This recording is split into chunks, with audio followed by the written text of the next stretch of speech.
Hi everyone, this is audap. Let's continue our game of The House in Fata Morgana, running on Nintendo Switch.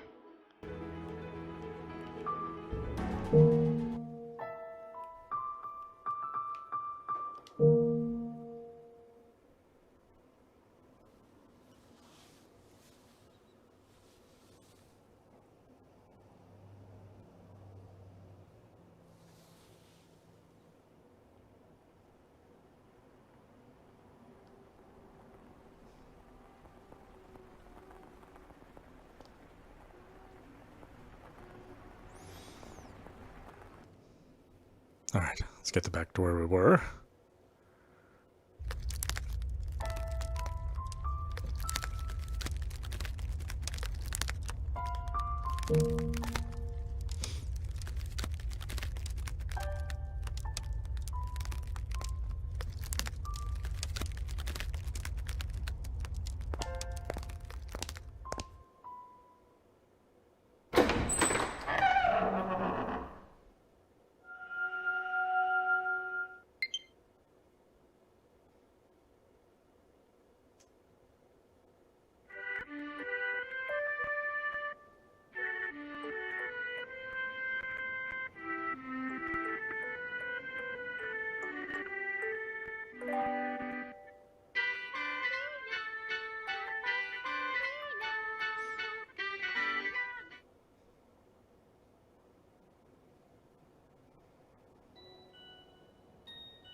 Yeah, it's super weird there's no save function.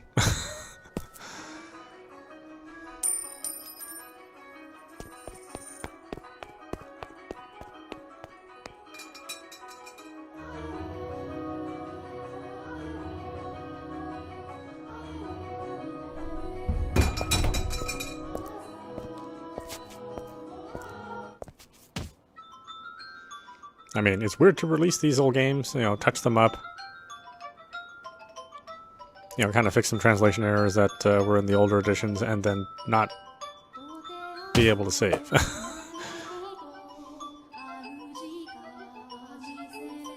I mean, unless I'm missing something. Oh, okay. So all I have is a quick save, which is not the same thing as a save.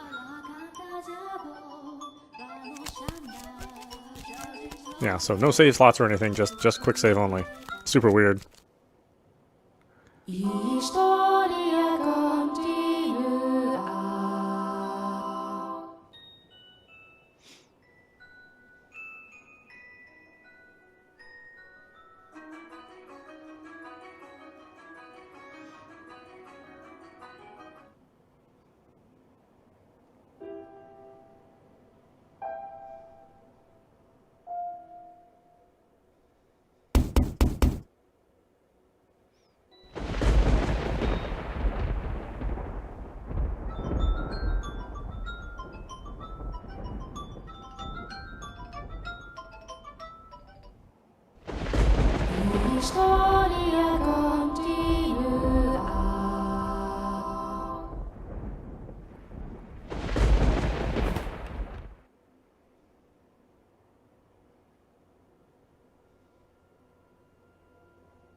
Well, if you say so.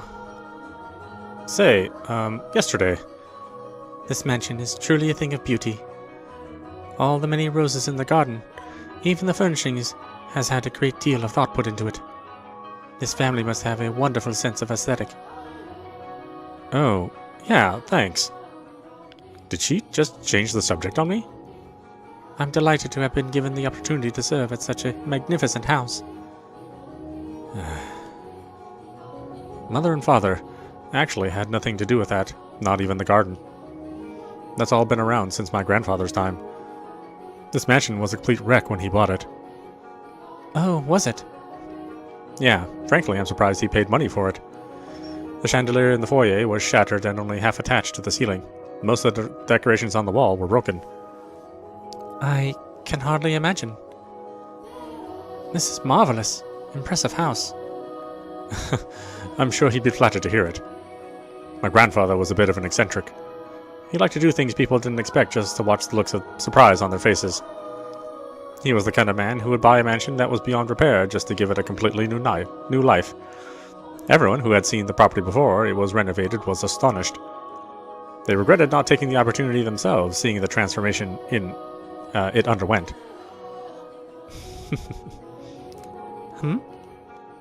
I was just thinking that you're kind of like this house. What do you mean by that? I mean, when you first arrived. Oh. No, never mind. Forget it. She'll figure out you were peeping on her, stupid. She hasn't yet... Has she? Yes. It's nothing. The more I think about it, you and the mansion aren't really comparable. Oh? The truth is, it being a rundown mess isn't the only reason nobody wanted to buy the house. And they say that all who dwell within this house shall meet with misfortune. Do you believe it?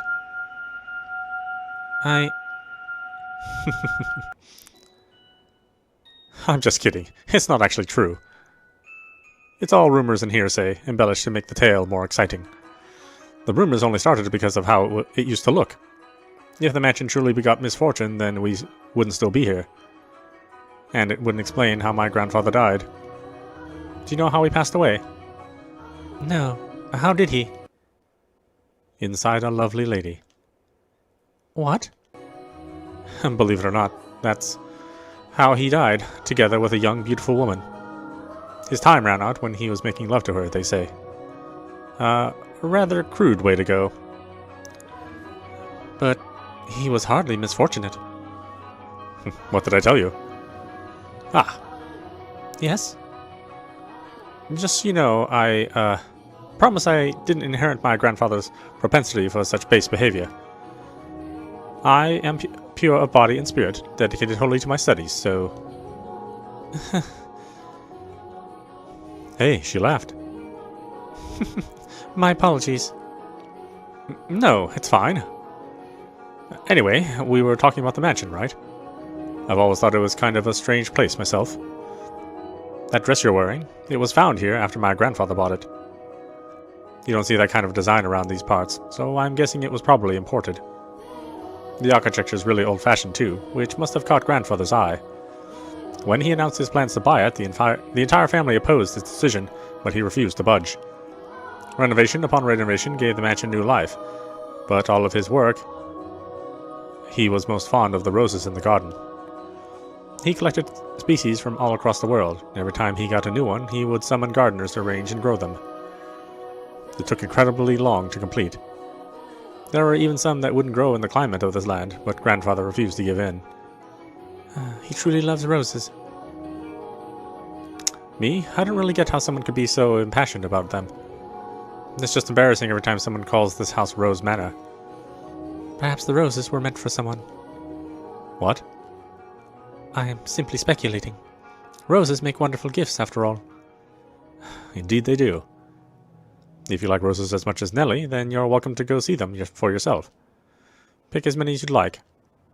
If anyone asks, just say I gave you permission. Don't be shy. I'm sure it'll get tiring if all you do is work. No, I'm sensitive to sunlight. Oh, that's unusual. Perhaps that explains why you're so pale. I had no idea. That sounds rough. And your skin is so pretty, too. You don't seem terribly surprised. What? Oh, no, I'm very much surprised. Or would you have preferred a more dramatic response? No, I expected you to find it disturbing. I'm sensitive to sunlight and can hardly spend any time outside. That makes me sound like some kind of demonic creature. Hmm? Oh, you worry too much. There's not a monster in the world as sweet as you. Ah. Yes? Are the other maids teasing you, perhaps? That black-haired one especially. She's... how should I put it? A little frightening. Almost as if she had a steel heart or something. She's impenetrable. Right, she's one of the mother's maids too, isn't she? Now I'm even more worried. Since you refuse to follow my instructions, you are henceforth Hellespawn. I can imagine her saying that. Oh, and again. I'm very sorry. No need to apologize. In fact, I wish you'd laugh more. She's actually very kind to me, and everything she does with incredible precision and efficiency. She looks so young, and yet she has such skill. How long has she been here in the mansion? Actually, she's been here for quite some time, but I don't know exactly how long. No one knows how old she is. It's kind of creepy. I have never once considered her such. Sorry, you're right. It's bad manners to speak ill of others. Either way, she still scares me. It's kind of like there's no light in her eyes, or like her smiles are all faked. That doesn't make her any less pretty, though.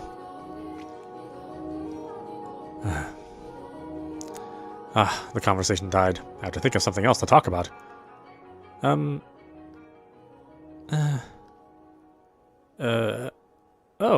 Yes. You can ask me anything. Does the master, your father, Lord Mel, often retire from his mansion? I have not seen him around. Oh, yeah. Father frequently returns home. This mansion is actually our secondary house. Why do you ask, though? I was just curious, nothing more. Oh?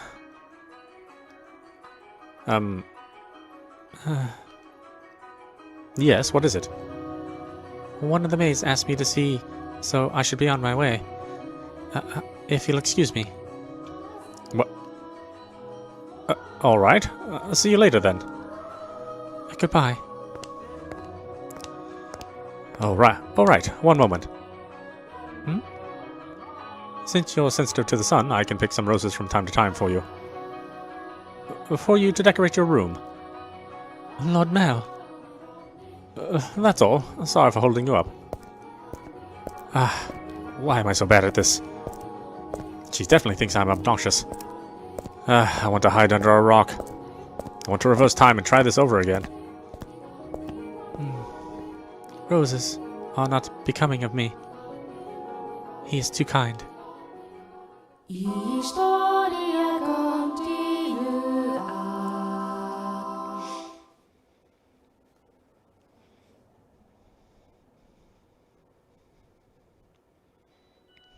have my thanks, Father. And I apologize for being late today. Now, there's something unusual. You not being punctual. Maybe next time we'll go a whole month without rain. Do have mercy on next year's crop smell. You hyperbolize, Father. So, did something nice happen? You look like you're in good spirits. Do I? No, nothing. Something did happen, didn't it?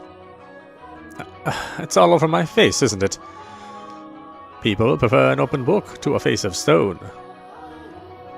So it is. People may prefer it, but it's not a good trait to have for social engagements. What? Not the kind of engagements you'll be having, anyway. I'm sorry, don't look so dejected. For now, at least, there's nothing wrong with that. So tell me, what has you in such a joyous mood, Mel? You torment me so, Father. We've taken on another maid. You know how that goes, right? Someone new comes and things get lively for a while. All the excitement has gotten into me, that's all. Oh!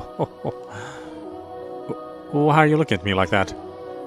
No reason, no reason. So, what family does this little lady come from? Oh, I don't actually know. You don't know?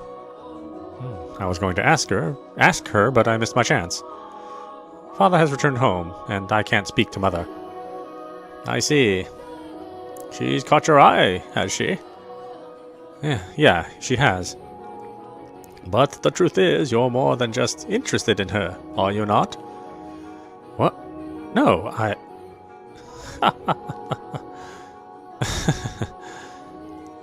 You truly do enjoy tormenting me. Well, I should be getting home now. Mel. Yes? Make certain you find out where she's from. If you're genuinely interested in her, it's your responsibility to determine if she's actually suitable for you. Thank you, and excuse me. It doesn't matter if she's from an esteemed family or not.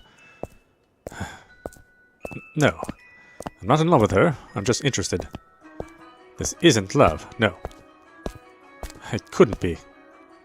This is me we're talking about. Besides, I hardly even know her. Young sire, blessed young sire, alms for the poor. It's the same beggar as before. I don't think he's moved since then. But he looks skinnier than last time. He's going to have trouble making it through the summer. I should give him something while I still have the chance. Alms for the poor, have mercy. Sorry, but this is all I have to give you. Thank you very much. Blessings upon you. May the Lord bless your soul, young sire. Thanks. I feel bad for him, but that's just the way of the world. Farewell. The skies are really clear. The sun shone fiercely down on the town that day. As was characteristic of the area, cloudy days and rain were frequent during the season, but the sun almost always took the stage the day after a storm. The cathedral standing tall in the center of town, the stone-paved streets clacking with the pleasant sounds of footsteps, the people peering out from beneath awnings to look up at the sky. In Mel's eyes, it was as if they were all blessed by a divine light. However, not everyone in the same land was equally blessed. In fact, the blessed were far outnumbered by the Forsaken, even if their time would later come to be referred to as the Golden Age. Elsewhere, back at the mansion, Nelly was causing trouble for the Abigails. On a whim, she had decided to redecorate her bedchamber, so she gathered the maids and put them to work, shouting orders and demands and complaints.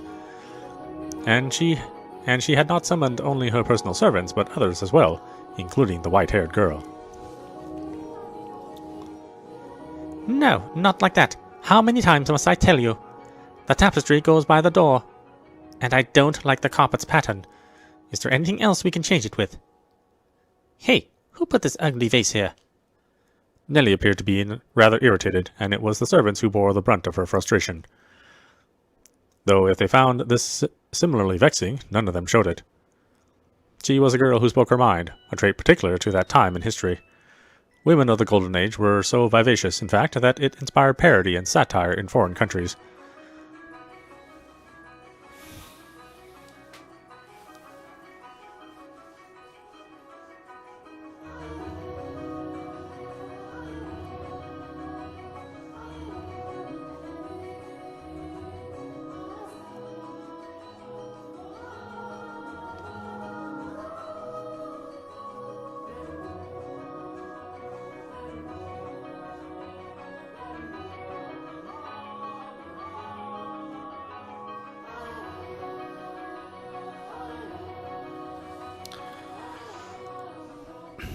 But no matter how hands-off her parents were, had Nelly been born a generation earlier, or a generation later, she likely would not have been able to act so free-spirited.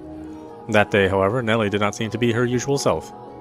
Though she always spoke her mind, it rarely went beyond being childishly adorable. It was unusual to see her in such a foul mood, not even a smile on her face. Get rid of it all. Now get rid of all of it. The carpet, that chair, the desk. It's all so ugly. Don't we have anything better? If we don't, then order it. Have it made.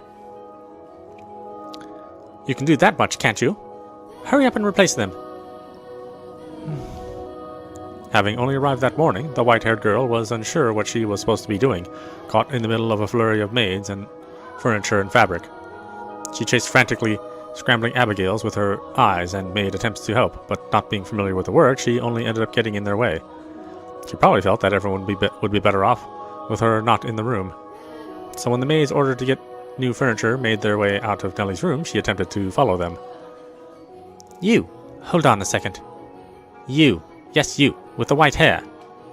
However, Nelly stopped her before she could take her leave. What? The white-haired girl turned back, bewildered to find Nelly smiling at her.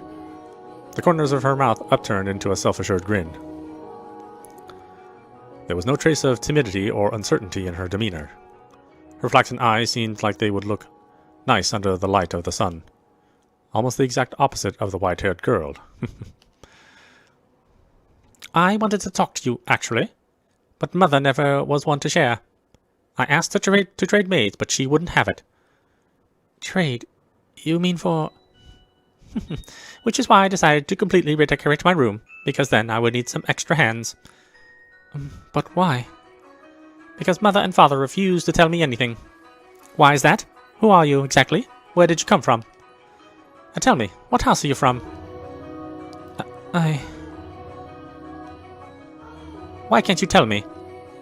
If we took you in, you must be from a fairly decent family. As a member of the Rhodes family, I have a right to know. Do I not? You can't expect me to welcome a girl into my home who won't even tell me where she came from. I don't know anything about you. I haven't seen you in any parties. I came from another country. Another country? What country?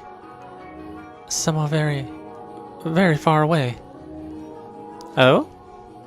North of here? East? West? South? South.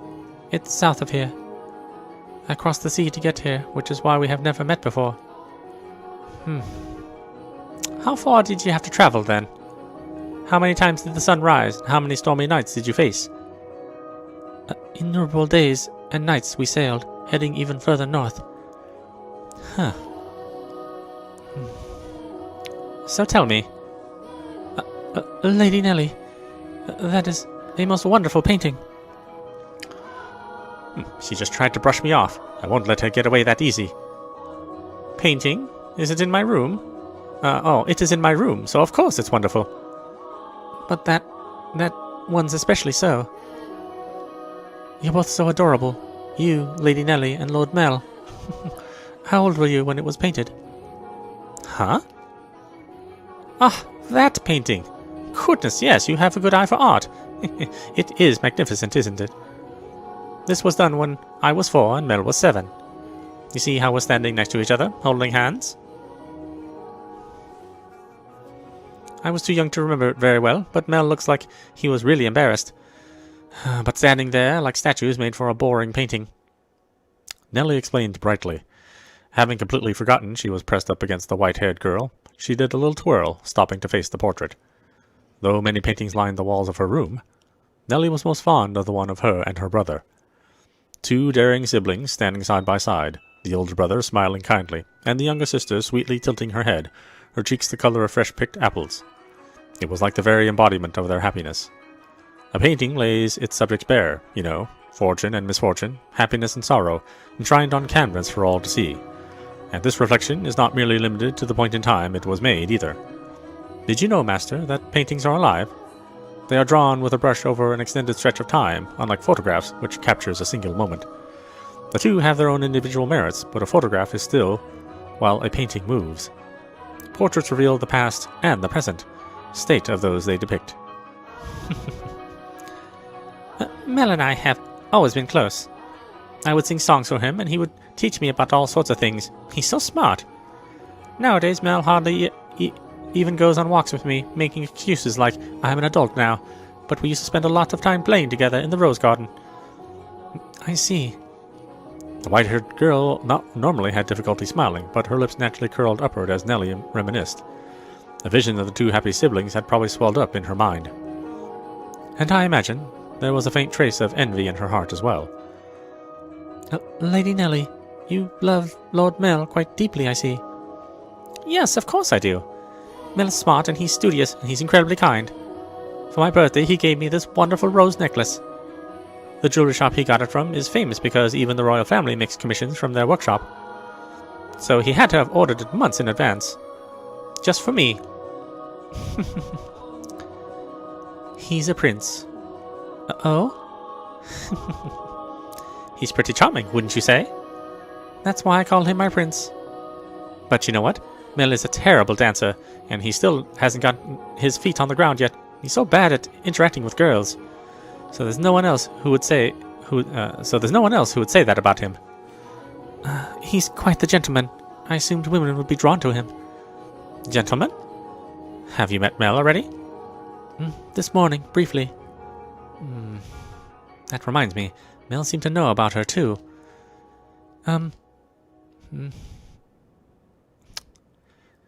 What do you think about Mel? As I said, he is a gentleman. That's not what I mean. Don't think I'll let you get away with putting any funny ideas in his head. What? Mel is too trusting. He's pure of heart, so I won't stand for you trying to take advantage of him. I would never. So you say, but you actually want to get close to him. I wouldn't dream of it, Lady Nelly. He is a man far beyond my reach. You aren't planning on doing anything, are you? Not at all. And you don't have any romantic feelings for him, do you? Well, do you? I have no romantic feelings for him, Lady Nelly. And you won't develop any? I will not. And with that, Nelly gave a wide, satisfied grin. Even though one has no way of knowing how another truly feels, or how they might in the future. You wouldn't, would you? Now that I think about it, there are plenty of other boys. You getting together with Mel is downright absurd. Indeed. But anyway, back to what we were talking about earlier. Your family. I almost forgot. You haven't told me exactly where you came from, or anything about your...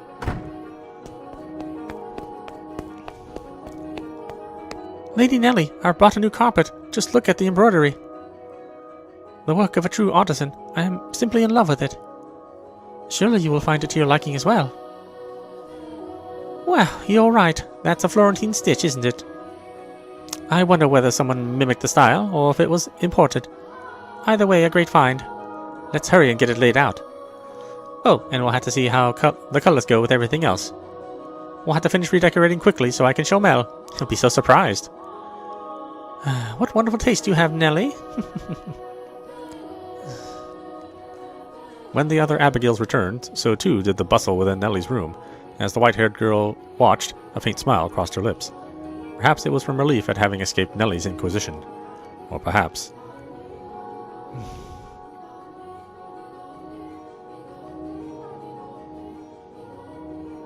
Nelly, I'm back. Did you eat something you're not supposed to, dearest Mel? You're unusually cheerful. I'm the same as always. Anyway... Never mind that, dearest Mel. Take a look at my room. I redecorated today. So that's what you've been hiding away in the house so that's what you've been hiding away in the house all day, Nelly. How's that any different than what you were doing? You were in the church all day. I guess. I will look at your room, I promise. But first, do you know where the new maid is? Now, don't get any strange ideas. I just haven't had yet the chance to introduce myself, and I thought I should, as a member of the family. Except you have, and I know it. Being the eldest son, it would be shameful if she were to pass me in the halls, not even knowing who I am, so... Don't ask me. What? But you were in the house all day. She tends to mother, so why would I know where she is? Though she did help redecorate my room. You made her help. That's work for the men servants. There's no reason to make the maids do it. Oh, so you're saying I should invite a bunch of men into my room?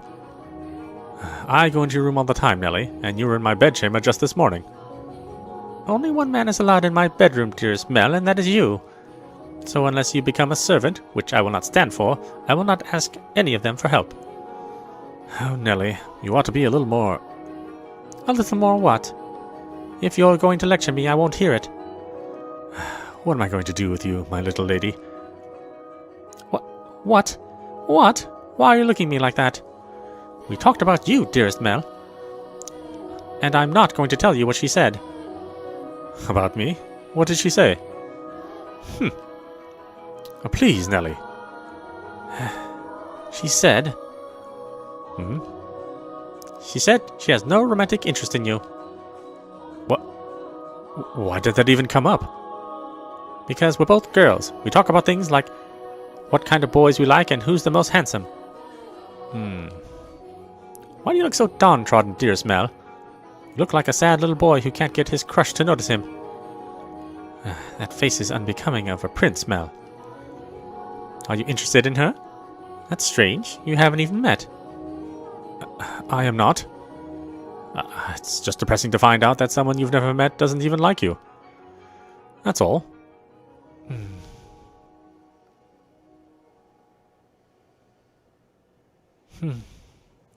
If I'm going to make my move, I must do so soon. I don't have much time. The master of the house isn't around, so next in line would be him. That painting.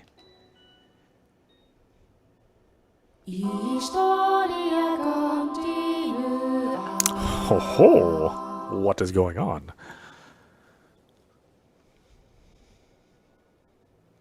Despite his near devastation by Nelly's news, Mel's flaxen eyes continue to wander in hopes of catching sight of the girl. By now it should be quite obvious to you what Mel was feeling. But the boy himself was having difficulty comprehending the things going through his heart. Emotionally, he was horribly unstable, like a ship without a sail. And still, every time he spotted the white-haired girl, his heart would leap, his whole body jitter with anxiety and excitement. He had never felt anything like this before, and as such, he struggled to keep these strange emotions in check. Whenever he saw an opportunity, Mel would speak to the white-haired girl. And days he was unable to, he either spent in secluded silence or a distracted daze. Love is a curious thing. It has the power to change those who experience it. When he did manage to approach her, he tripped over his tongue. Again and again he talked to her, and again he stumbled. I imagine if you were to take him to see a romance in the theater in his present state, he would just cry, just as much as little Nelly. We cry at tragedies because we draw parallels with our own lives. At least, that is what I think. Great tales of romance attain true gravity with the audience only when they are personally familiar with love. In any event, the white-haired girl was, as a result of this, visibly perturbed. She was delighted that he was being so kind to her, but confusion overpowered every other emotion. She appeared to be at a loss for what to do as he clumsily catapulted words and stares at her. But Mel did not back down, though he probably knew not what caused such fiery emotion to erupt from within his breast. One's first love, in particular, tends to burn like a wildfire. Are you familiar with the sensation, Master? Oh?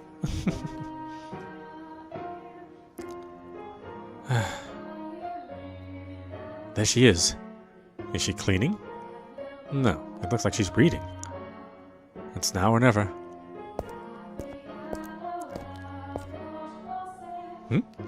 Boo! Ah. Sorry. I didn't mean to scare you. Lord Mel, you very clearly meant to scare me. Because you just wouldn't notice me. What are you reading? You look pretty engrossed. Oh, I'm sorry. I should have asked for permission. That's fine. No need to apologize. Feel free to read whatever you want, and you're welcome to bring books back to your room if you'd like to spend more time with them. But I was just amazed that the mansion had a library. It must have been a lot of work to collect all these books. There's some pretty old books in here, too. Your grandfather's? Some that he collected, and some even older than that. Take a look at this. I think it's a diary, but it's not from this country. Or this century, for that matter. Maybe a feudal lord? Here, he's complaining about the quality of the harvest. Can this forsaken land only produce over-sour grapes? Ah, if only the largest of the, Barney? Or maybe Bonnier? If only the largest of the Barnier estates were mine instead. The land there is much more suitable to cultivation. There you have it. You can read this, Lord Mel. More or less. I've looked over it several times already, so that wasn't too difficult. Why would such an old book be here? I'm not sure. It and all of this was already here when I moved into the mansion. Have you not lived here your whole life? I was born at our estate, but to me and Nelly, this is more like our home. We moved when I was still young, and we've lived here ever since. Nelly and Mother have both grown quite fond of it. Father, though, often goes back to the house because he doesn't like all the roses. By himself? Yeah, well, sometimes Mother goes with him. But for the most part, he goes alone. But don't get me wrong, it's not because they don't get along. In fact, they act more like teenagers in love than grown adults. It almost makes me sick having to watch it. It's a wonderful thing to be so close, no matter how old they may be. True, but still. There are those in the world who cannot be with the ones they care for as much as they may wish. I'm sorry about that. Oh, that's right, the book. What were you reading? I wasn't exactly reading. I do not enjoy reading lots of text, so I was looking at the pictures. Huh, is that so? You seem very cultured, so I thought you would be partial to reading. Perhaps you're actually more like Nelly and eschew your studies. Yes. I wouldn't have guessed. What, you like looking at pictures? I do. What else do you like? What? What do you enjoy doing? It can be anything. I enjoy being told stories. Stories? Yes. When I was young, my father would tell me tales. What kinds of stories do you like? There was one about an imprisoned girl. Tell it to me.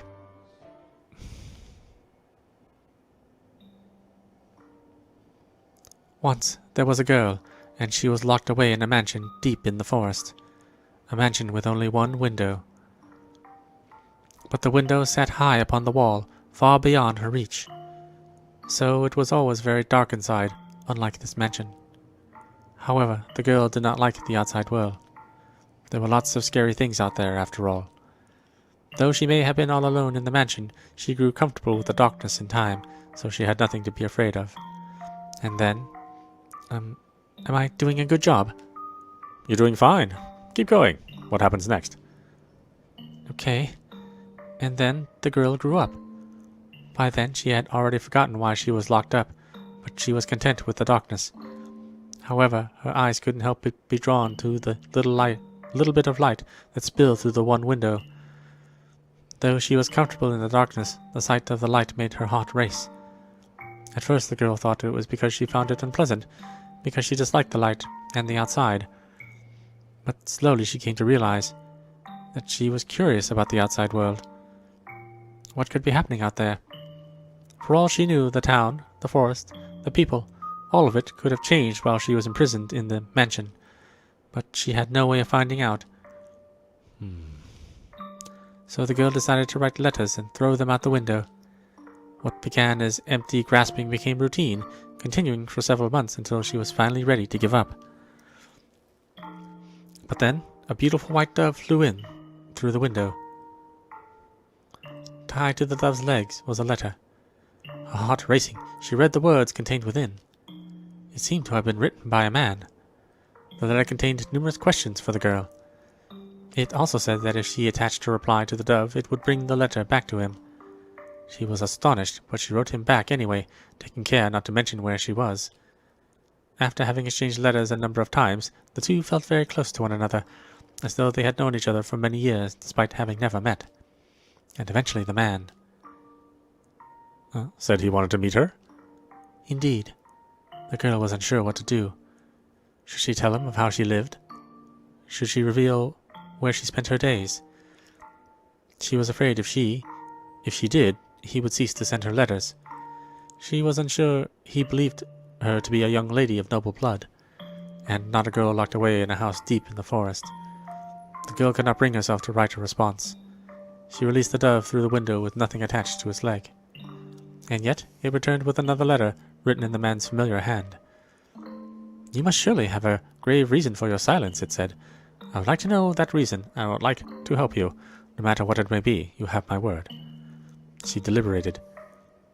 Though his letters were kind, she did not know this man. He was from the outside. Would he still treat her the same way when he met her? And did she even want to step out into the world beyond? What do you think she did? Wrote a letter and agreed to meet him, right? Yes, she did. The girl made up her mind. She would write a letter. As always, when she tied it to the dove's leg, it flew out of the window. And for some time after that, she received no response from the man. This saddened her, but she thought it was for the best. She belonged in her own confined world, her world of darkness. But then one day, a light shone into the mansion. The sealed door had been opened, and in the doorway stood a handsome young man. "I have come for you," he said. The man was a prince from a neighboring kingdom. When the girl stepped outside, before her sat a magnificent carriage, the likes of which she had never seen before, accompanied by many servants. The prince, kind as in the letters, swore his love to her, and the two lived happily ever after.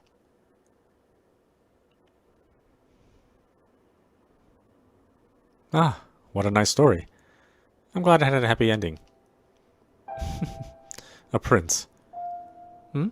Was there something funny about the story? No, that's not why I was laughing. Do you ever imagine what it would be like if a prince showed up for you? Huh? It doesn't have to be a real prince, or even someone like one. Is that something you dream about? Oh, no, I think I'm perhaps a little too old for that. You think so? Nelly still fantasizes about her prince, and she's 14. I just assumed all girls were the same. Lady Nelly's prince. That's you, Lord Mel, no? What? Is it not?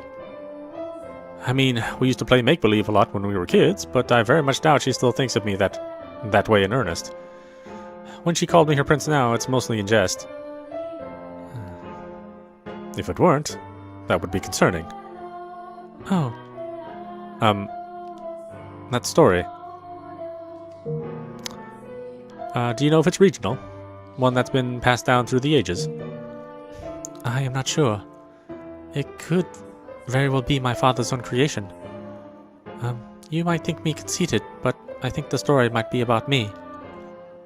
The girl trapped in the mansion is you? You haven't been locked up anywhere before, have you? No, thankfully. I have never been locked up before. Thank goodness. But with an appearance like mine, I can sympathize with her being afraid of the outside world. I have at times imagined how wonderful life would be if it were only me and my father.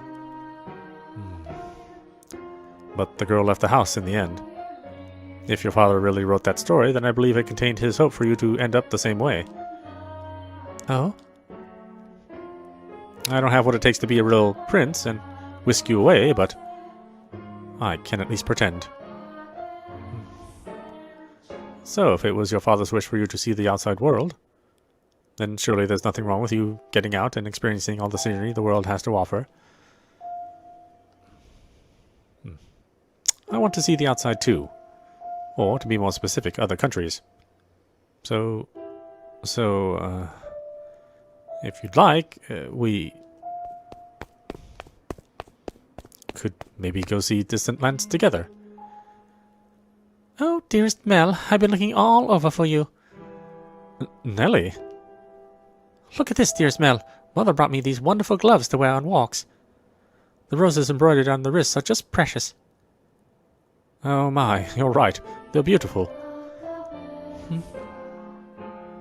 You appear to be dizzy, Lord Mel. Are you feeling unwell? No, I'm fine.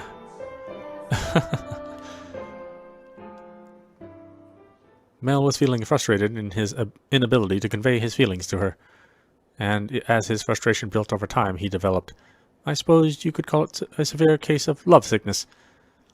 For several consecutive nights he had been afflicted with a peculiar sensation, a presence in his bedchamber.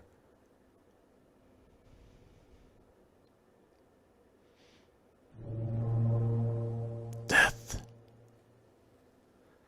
Death to the unholy one. Death to the heretic. Death to the witch. Kill.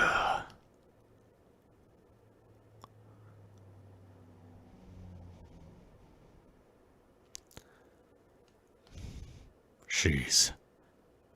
Why, I never wanted her to die. Was she not eating? Seal off the tower! Understood? No one finds out about this. How can you be so calm? Do you understand what you've done? Ha! Pinning the blame on me? How nice it must be to be able to distort reality with panic. You're just as guilty as any of us. I never wanted her to die.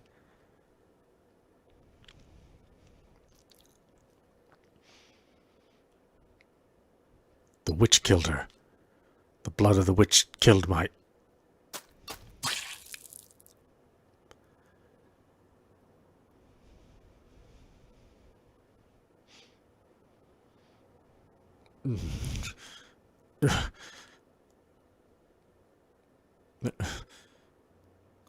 A dream?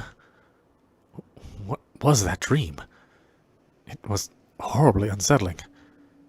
I was holding someone, a girl I cared for dearly, in my arms, and she was limp. It was almost as if she were dead. I've been having a lot of really unpleasant dreams lately. I can't stop shaking. Why would I have such a dream? I feel sick. Back to sleep. But I wonder, who was that girl? I can sense someone standing beyond my door. Is someone there? It's like they're watching me. Is it just my imagination? I can't move. What do you want? Go away. The sound is growing fainter.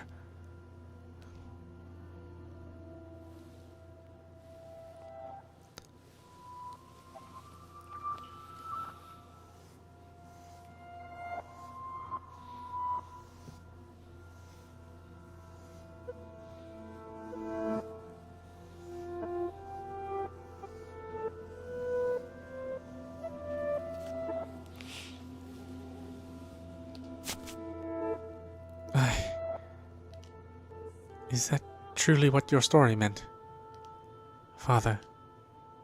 But such a magnificent garden. Something we could never have had. All my intentions misguided. What a beautiful white rose.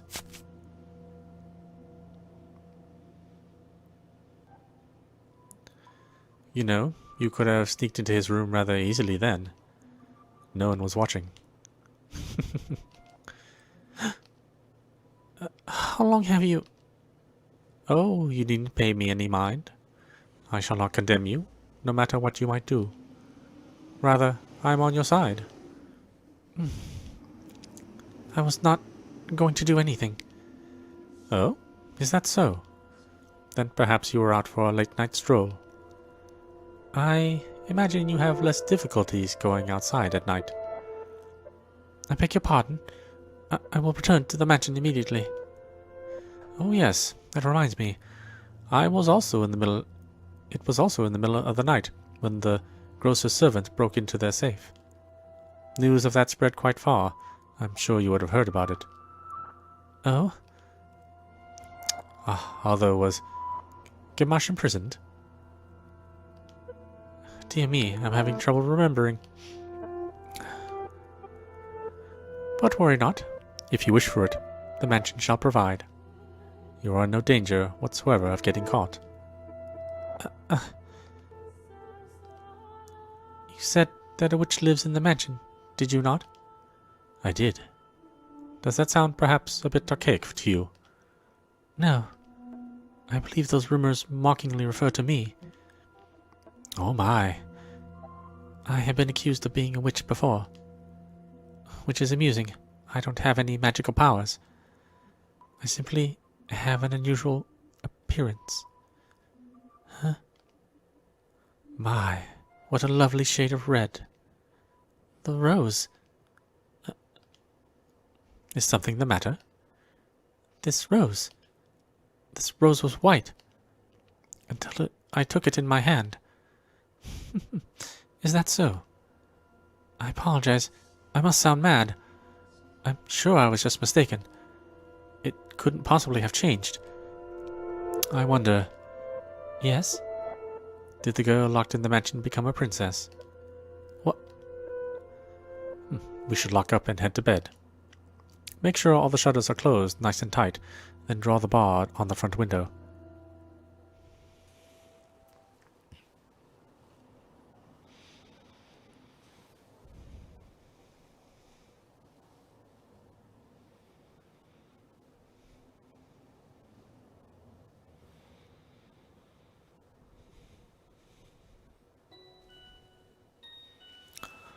Slowly but surely, time trekked onward, everyone working towards their own individual goals. Each early summer breeze that blew through the garden was like God's hallowed breath carrying the flowers' fragrance in through Rose Manor's windows. If only time could be stopped, and this beautiful era made to live on through eternity. As usual, Mel's eyes chased after the white-haired girl, and Nelly pursed her lips in frustration at him. But she was still rather docile. Even taking into account how self-centered she behaved, how fickle her temper, Nelly's fits were still no worse than a playful kitten. See? At that very moment our lively little feline had her claws poised to swat at the flaxen-haired young man. Mel, you promised me, or have you forgotten? I haven't forgotten. I'm just asking if we can go another day. Another day? This isn't something that happens every day. I've been looking forward to tonight's performance for so long. There's nothing I can do about that. We're having a gathering at the priest's home tonight. Several high-ranking officials have come up from the mainland just for us. Who cares? I care.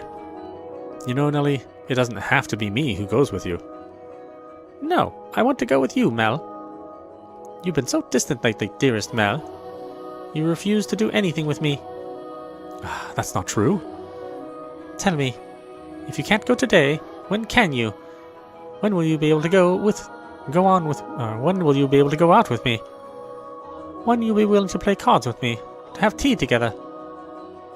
I can't make any promises. I have things to do, obligations.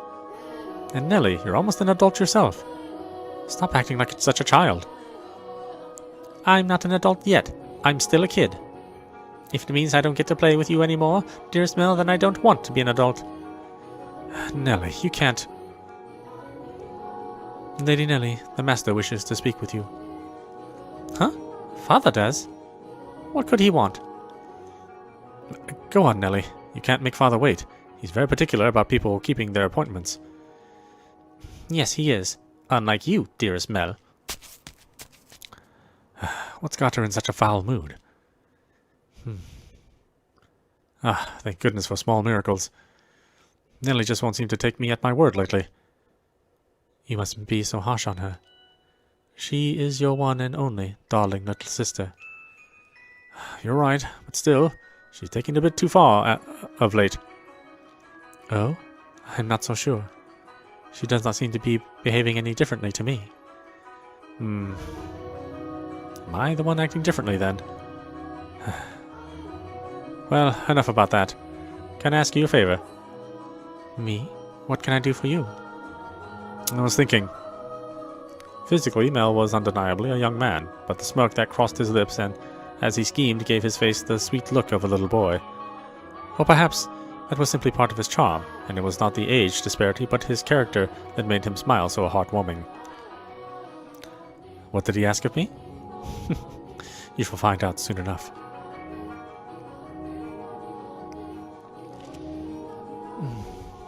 It's cloudy.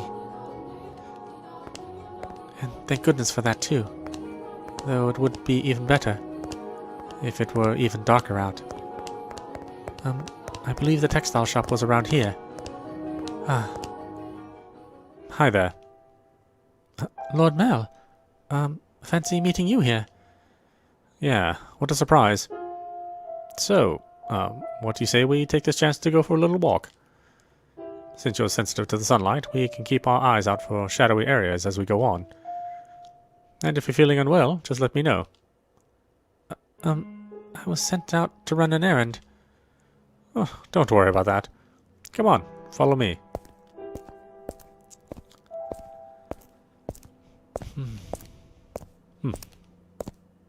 I'm sorry. It actually wasn't an accident we crossed paths. I planned this out ahead of time and asked to have you sent out on a fake errand. It feels like I'm always on alert back at the mansion.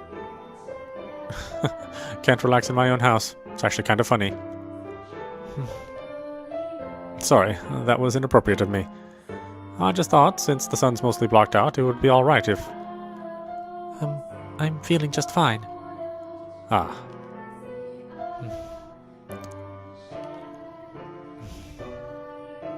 Of course. I get her out of the house and I can't even think of anything to say. Hey, Yes? have you settled into life at the mansion? I have. Everyone has been such a big help. That's good to hear. Indeed. So, Yes? Nelly told me she had you help redecorate her room sometime back. Yes, that was shortly after I arrived. What of it? Yeah, that day, Nelly told me that you don't, I don't... Never mind. Sorry, it's not important. It is important, but I can't just ask how she feels about me. That would make it sound like I forget sound like. I do, don't I? Lord Mel. Sorry, had something on my mind. Looks like it might rain again today. The weather usually gets better as summer approaches, not worse like it has been. It won't be a heavy storm, though. No? The wind is too gentle. You can tell from that? Vaguely, but yes. That's impressive. I often leave the house unprepared, only to find myself sloshing back in the rain. You laugh a lot more than you used to. Do I? Yeah, I like that. You look better with a smile on your face. A smile suits Lady Nelly much more than I do. Or much more than I. What? Her smile and your smile are completely different. Also, a smile suits you as well, Lord Mel. Do you really think so? What am I supposed to do in the face of a smile like that? So, Yes? knowing her, if I ask if I'm opposing, she'll say no without hesitation. Trying to cover myself isn't going to get me anywhere. Hold on a second. I never did get you those flowers like I promised. There was a single white rose blooming in the garden. I was planning to give it to you, but it disappeared before I had the chance. So, I'd like you to have this. It's not a real rose, but it won't wilt either. Mel was holding an ornamental white rose. It was an impressively detailed replica of the real thing, crafted by an incredibly skilled artisan's hand. It was, I imagine, made by the same craftsman from whom Mel had ordered Nelly's birthday necklace. The young man, who had but a handful of days earlier had said he had no sweetheart, had come in to commission a present for a girl. The master of the shop must have been quite surprised. Or perhaps it had given him a good laugh instead. It was for this moment that he so desperately sought for time together with the white-haired girl. I don't know what you like, so I had to base it on my sister's tastes. My apologies. I cannot accept this. Is the design not to your liking? No, I just... If you're concerned about how much I paid for it, don't be. I just want you to have it, that's all. Please. Why are you so kind to me? Why? Because I'm sorry, I can't accept it. a clear glint of flustered panic was visible in her red eyes. There is not a girl in the world whose heart would not flutter at the sight of the sparkling rose accessory, but her reaction was far from delight. As a matter of fact, there were traces of fear and apprehension in her countenance. I beg your pardon. Hold on. With a look of distress on her face, the white-haired girl made a run off, but Mel grabbed her by the arm in the nick of time. At least, tell me why. Is it because you dislike me? I never said... Something's wrong with me. From the day you arrived at the mansion, it's like I haven't been myself. I've been strangely aflutter ever since then. Whether I tried to study or whether I tried to read, none of it sticks. I'm just looking at pages of text, tracing rows of letters only for them to disappear as soon as I look away. It's all because of you. I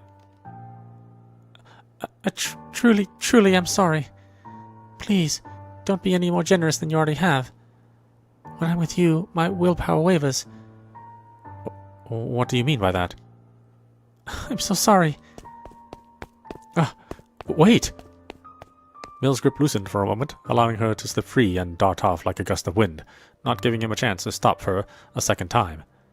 The dumbfounded flaxen-haired boy stood frozen in place, left all by himself. The breeze, which the white-haired girl had called gentle earlier, faintly chilly, almost as if mocking him. This looks like she's even less fond of me than I thought. God, I'm crying. I'm pathetic. Ooh.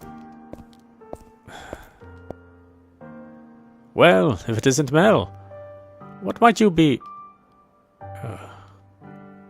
Are you crying? I'm so pitiful.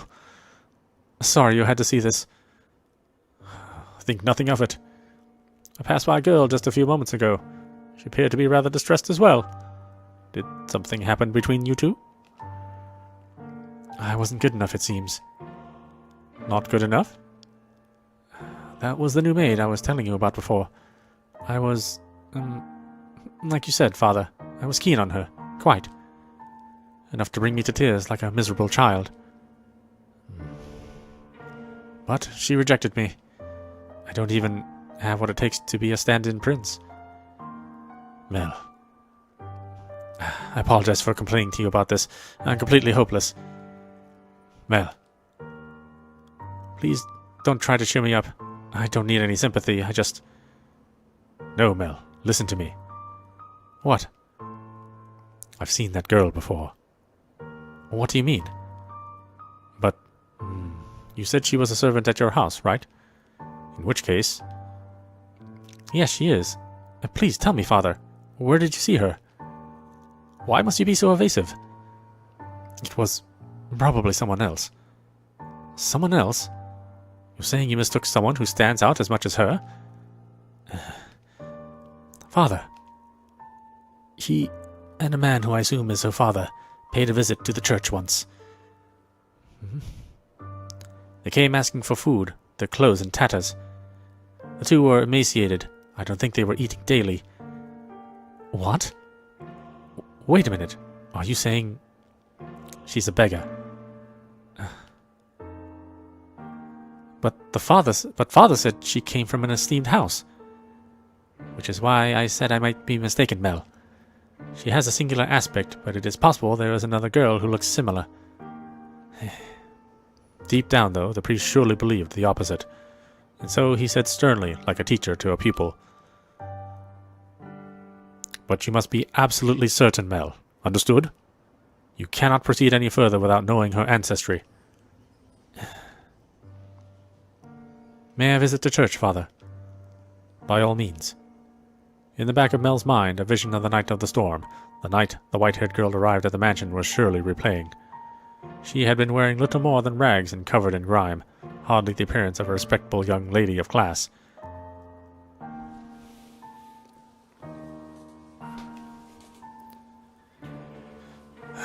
Have I been putting her through unnecessary stress? If she actually turns out to be nameless, to be rankless, no matter where she comes from, my heart is decided. I will not fool myself about how I feel any longer. No, I cannot fool myself. What? How does she feel? What will everyone else think? I have to find out why she was welcomed into our house. If I ask Mother or Father... No, if for some reason they don't know she isn't aristocratic, I'm better off not saying anything. But if they don't, then does that mean she's been lying to us? And to them? I have to find out. This time, I must get answers. No, absolutely not. You come back and the first thing you say is that. I hate you, Father. I will not stand for this. Why? Why would he just suddenly throw that on me? He didn't even ask for my opinion. No, I won't do it. I'm fine the way things are. I'm just fine. Dearest Mel, I need your help. I don't want to get married.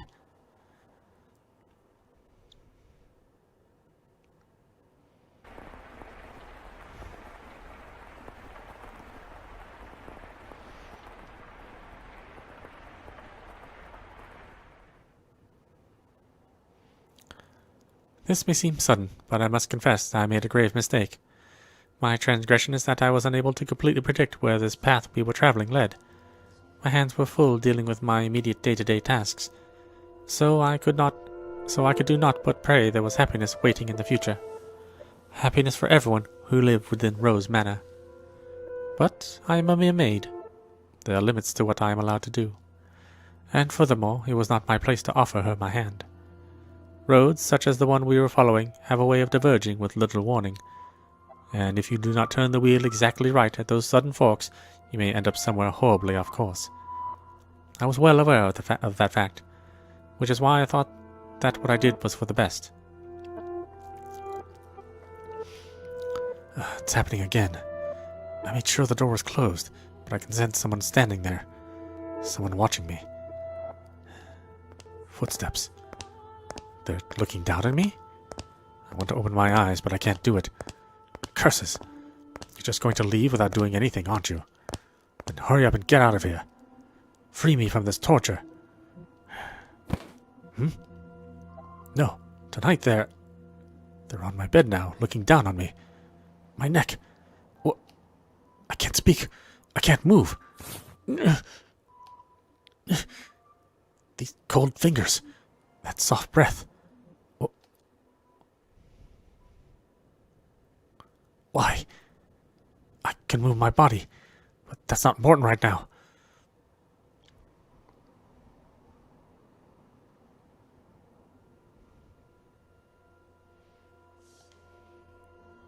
You smell of roses, the scent of a world far removed from ours. Huh? He made to gasp at the sight before him, only to realize he could not. The pressure of her cold fingers wrapped around his throat robbed him almost entirely of the ability to breathe. Why? He silently mouthed the word. For that moment at least, her melancholic ruby eyes were focused totally on the flaxen-haired young man. In them glowed a faint flicker of willpower, and a continuously burning agitation that roused her to action. I told you to stop being so kind to me. Why? It will all be over soon. Please don't make any noise. Why? To put an end to this family. You are my only... Why are you shaking? What? Upon hearing Mel's words, the strength drained from her slender fingers. He had not been questioning why she would do such a thing. There was, of course, a trace of bewilderment visible in his eyes. But he did not shout, nor did he tremble in fear. He instead expressed concern for the young woman, who looked like a cornered rabbit. I am not shaking. You are. I can see it. As he slowly regained his breath, Mel's voice too grew clearer. Conversely, the red-eyed girl's grew progressively more faint and raspy. You are not doing this because you generally want to. There's some other reason. This is what I desire. Have you been to my room before? You have. I'm sorry. Well, I'll be damned. Tell me, why are you shaking? You're not putting any pressure on my neck. Why haven't you run? Because I cannot fathom why you would do this, so I'm not afraid. Do you hate me so deeply you want me dead? Do you despise me to the point you'd be willing to take my life with your own hands? No. No, I don't. See? Like I said, there's another reason. It isn't because you detest me. Then tell me, why is it? I'm sorry. I will leave your room now. I will do my best not to bother you any further, so please forget anything ever happened. Do you think I'm just going to say okay and let you go? Why can't you tell me the reason? I'm sorry. Alright, then I'll try and guess. What? It has something to do with your lineage. You're troubled by it somehow. Am I right? I thought so. How do you know about that? The priest at the church told me he had seen you before. He also told me, a little about your origin. But that's all I know. The only difference between us is social rank. I don't know what could cause you to do this. Please, tell me who you really are. Tell me why you came to the mansion, and my father allowed you to be a maid. I haven't said anything to mother or father. If you're hiding the truth from them, they still don't know. But I want to. I won't get mad at you or have you punished. I'll even swear to God if you'd like. I want to be the prince who whisks you away. I want to be the prince who rescued the girl from the dark mansion and showed her the world. I know I'm not that dependable, but I want to help you. Why do you show me such compassion? Why do you treat me like this? I have my hand around your neck. Why? I thought it would be obvious. Or have I not expressed myself well enough? I love you.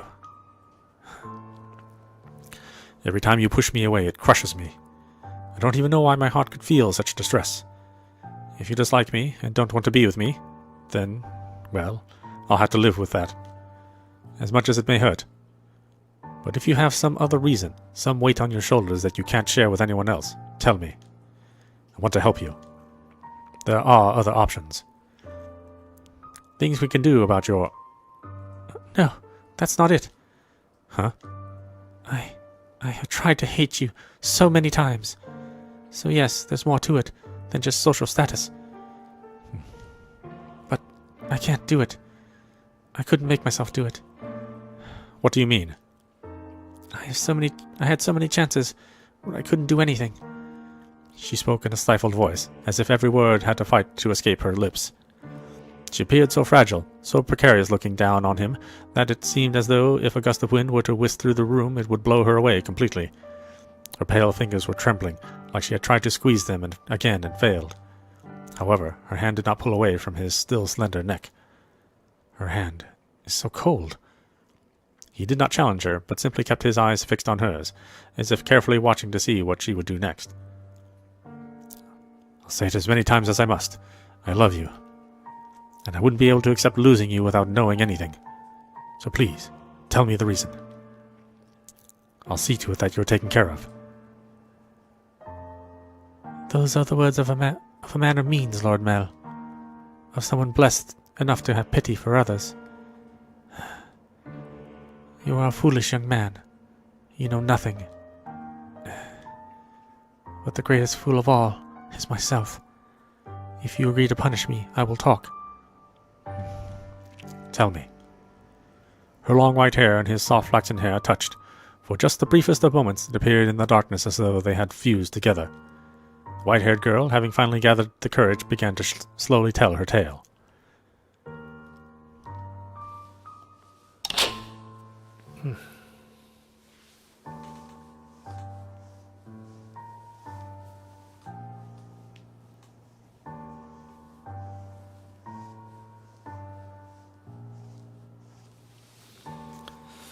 Okay, sorry, water break.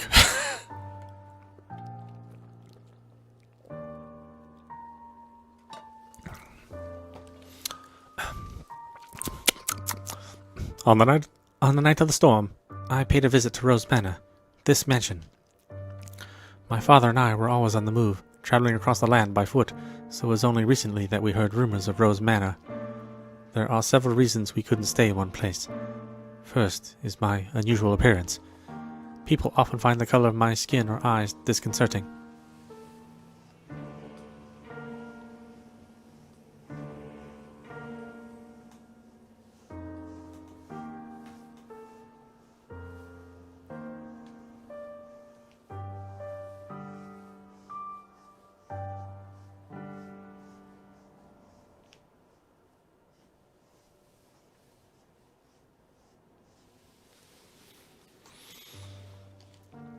So, after living in one place for long enough, unsettling rumors would begin to spread, forcing us to leave. Another reason was my father's line of work. He painted pictures for a living, but he had trouble finding a patron, so he had to work day to day. When he was no longer able to find work in a city, we would move. We were birds that had migrated without a flock. When we arrived at this town, my father was exhausted and weak. That is when we learned of Rose Manor, and the family who dwelled within it. Rhodes is a name my father would never forget. He was, long ago, a painter in service of the Rhodes family. Hold on. Your father was an artist here? Yes. It was before I was born, so you probably don't remember, Lord Mel. So, you knew about us before you came here? For as long as I can remember, I've known the name Rhodes. My father was chased from your house, just because they didn't like something he painted. Huh? Having failed the Rhodes family, no one else would become his patron. Just as a good reputation spreads, so does a bad one. Branded once as a failure, no one will take you in ever again. You nobles throw your parties and spread your gossip about this painter or that sculptor. The rose you tried to give me is an example of that. It was certainly crafted with skill, but the jeweler is only known because some aristocrat spoke highly of him. My father's paintings were no less skillful. He was a talent that could not be easily imitated, but no one was willing to separate the art from the artist. The Rhodes family stole everything from my father, but even thrown out on the street, his only skill was painting. That was all he could do to earn a living. What little money we had for food, he gave to me. He did anything he could to ensure my survival, even at the expense of his own well-being. My father passed away in this town. Up until his last breath, he was only ever concerned about me. He held me in his arms and ran his finger through my hair, an apologetic look on his face. If I had a normal appearance, I'm sure life would have been much easier. He was always telling me how sorry he was for making life so hard, even though it's not his fault I look like this. I disdained the Rhodes family for putting my father through such hardship. I imagined you were still living in decadence, acting as though nothing had ever happened. No, you would even care about the fate of one simple painter. Our lives meant nothing to you. And so I sought to bring misfortune upon you. And that's why you tried to kill me. In truth, I had wanted to take the master's life, but your father spends so much time outside the mansion. And so... You're right. If they lost me, it would put my family in a very difficult position. That is the whole of my tale. You now know about my father, and how I feel about you. Having told you of the blackness in my heart, I cannot go on living like nothing has changed. Please give me punishment. Why?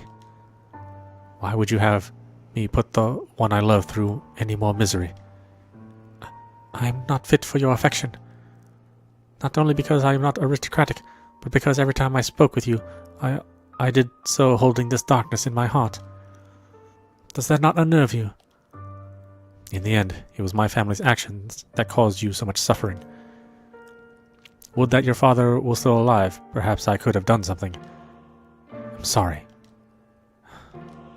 And besides, you hesitated. You didn't actually kill me. What am I even to punish you for? As you said, you had countless opportunities, but you could not bring yourself to do it. Tell me, why couldn't you kill me? Because If it's because I've given you enough reason to have even the slightest bit of interest in me. Nothing was as I envisioned it. What? I assumed the residents of Rose Manor would be cold, people who believed that wealth and rank mattered above all. But on the night of the storm, the mistress was the first one to extend her hand to me. I arrived at the mansion disguised as a beggar. Actually, disguised is not the right word, as many nights I only survived on the generosity of others. The mistress did not send me away when she saw me. Quite the opposite. She took me in as a servant. So that was Mother's doing. I could scarcely believe she would invite a stranger into her home, that she would treat a stranger with such compassion. I thought perhaps she knew who my father was. But I had never met any of you before, so she must simply be that kind-hearted a woman. And the mistress continued to treat me with kindness, despite my disquieting appearance and the darkness in my heart. In time, I began to grow less and less sure of myself. What was I meant to do truly right? Were the things I felt truly justified? But it was a certain fact that my father was here, and that he had been chased out. So I decided I should take your life, to put an end to everything before I wavered any further. And then... And then?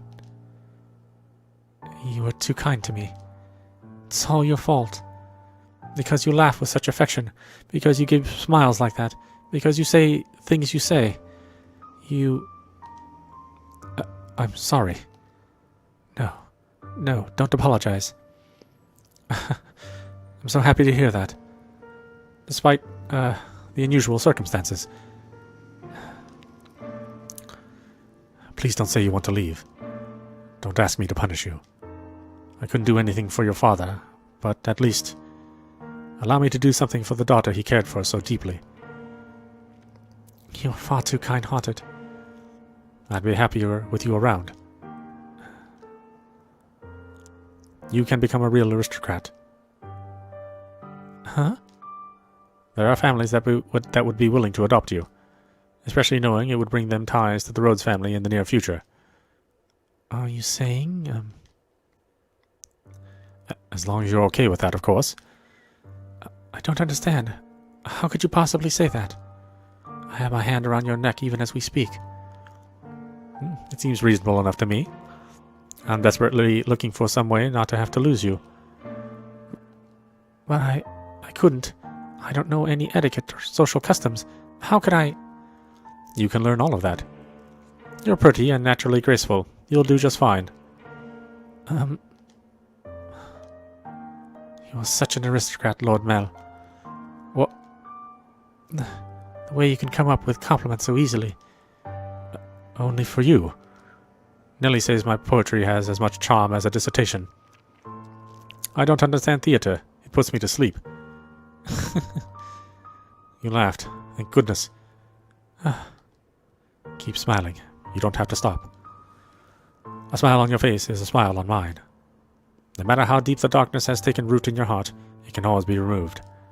I believe people are capable of forging their own futures. What do you say we go to the theater sometime? I promise I won't sleep through it. At the private theater, we can get seats at the far end of the second floor, so we don't have to stand. They would be pretty lavish seats, and it would give you a chance to experience the noble life. But please don't be shy. I can have clothes prepared for you. I'll ask one of the maids who can keep a secret. Say the one with black hair. She kind of scares me, though. I don't know what I'm supposed to say. How could you show such compassion for me? I tried to inflict harm upon you. Am I allowed to feel such joy? For every day you suffered, a day of happiness. That's how it has to be. So stand by my side. He softly whispered the girl's name. For several long moments her lips trembled in trepidation, but in time she squeezed through them and made a smile. He wrapped his arms around her unbelievably slender, frail frame. Hard to say. Holding her tight in an affectionate embrace. All right, give me a second.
Okay, sorry.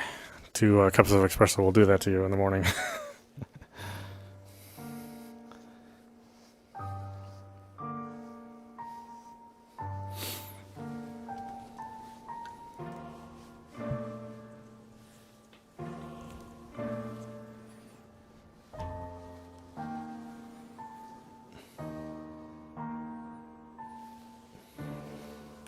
There we go.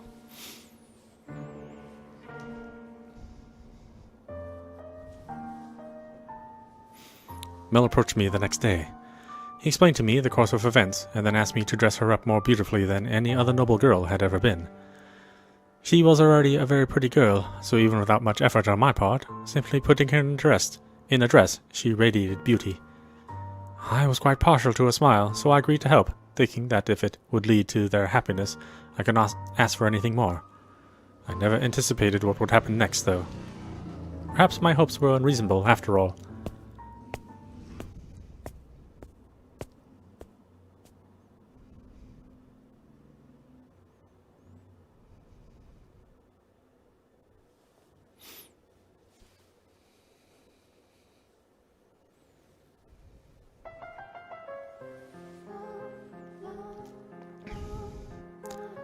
Now, Nelly, you love the theatre, so don't look so cross. Nelly was out with a man other than her brother that evening, a rare sight indeed, and she was quite clearly in a foul mood. I will not stand for this, that I should have to marry a man as disagreeable as Arthur. It's unthinkable. The young man at her side was Nelly's fiancé, selected by her parents. On any other occasion she would have snubbed an invitation from any man who was not Mel, but she had little to say in this matter. She was, for lack of a better word, forced to go out with him. And oh, how furiously she had fought against it. She had shoved aside the Abigail trying to fasten her corset, locked herself in her room, and sobbed for quite some time. It required the combined efforts of several of us to get her ready and out the door for her date. Come now, you should at least pretend you're enjoying yourself. Or do you want people to think we don't get along? Do we get along? Well, I want to, for what it's worth. What it's worth to you is my name, not me. Are you really going to be like that? I went out on my way to take you to your favorite play. The least you could do is be a little kinder to me. What was it called again? Romeo and Juliet? It's been running for 6 or 7 years now. A family like yours or mine could pay to have a brand new script written. So why should we have to see an old play at a theater full of commoners? It may be private, but even so... I would rather have just a show put at... I would rather just have a show put on my estate. Stop talking already. Why should I have to marry someone like you? I have absolutely no desire to marry you. Whatever it takes, I will put a stop to this. I'll talk to Father as many times as I must. Please don't make a scene. It's shameful. There are people around. Remember, you represent your family. Besides, our families are hardly strangers to one another. Try as you might, I doubt you can get rid of me. No matter what you say, you can't break this engagement. You don't. Your parents gave you too much freedom, and look what a spoiled little girl you became because of it. Goodness, you're going to be quite the handful. Get off your high horse. No, you're the one on a high horse, Nelly. You're going to be my wife. You are going to be my wife. You could at least put on some effort into liking me. What happens when I take you to a social engagement and you act like this? It's shameful to the both of us. This coming from someone who used to call me Lady Nelly? What's your problem?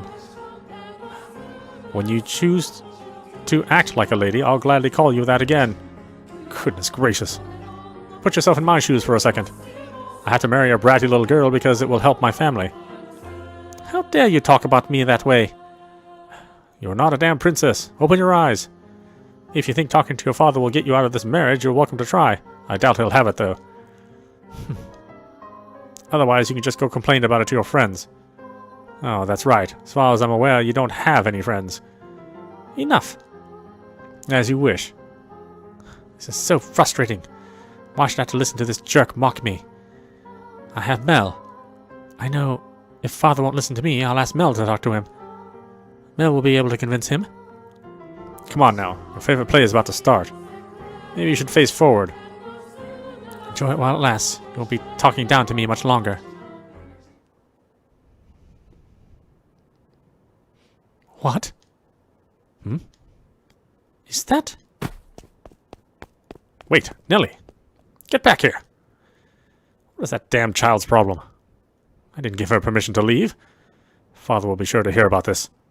I cannot have the roads making any more of a fool of me.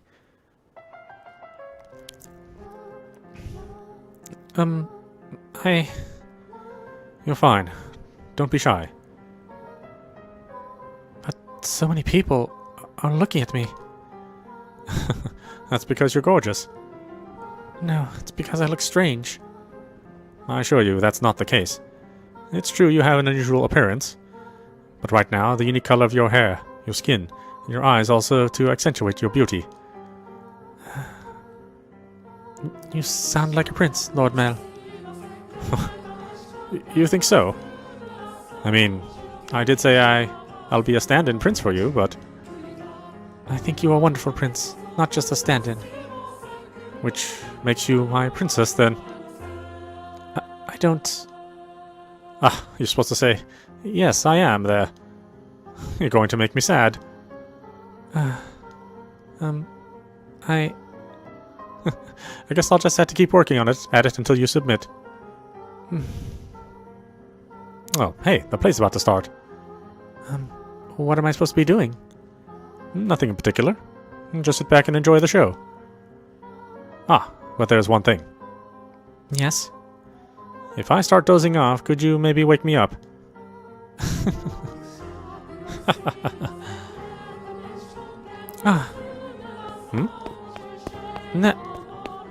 What? Dearest Mel. Nelly? Dearest Mel, why are you... What are you doing here? I asked her to join me. It's nothing to get worked up over. It is. It absolutely is. How many times did I ask you to come with me and you wouldn't? You didn't even like theatre, dearest Mel, and you bring her? You're right. I'm not especially fond of plays, but I wanted her to be able to see one. Why are you making such a big deal out of this, Nelly? She's not suitable for you. What? She isn't good enough for you. Why would you choose her? She's creepy and you have no idea where she came from. Don't talk about her like that, Nelly. But you don't even know who her family is. I do. What?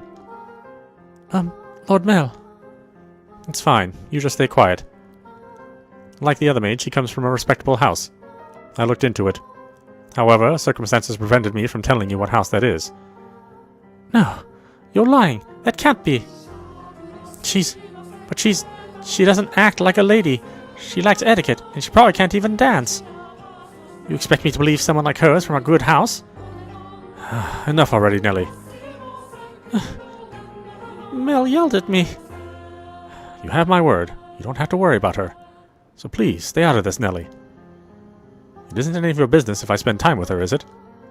But dearest Mel... You need to stop hanging all over me, Nelly, and find someone for... Wait. What are you doing in the theater? Are you here alone? Oh yes, dearest Mel, how about that?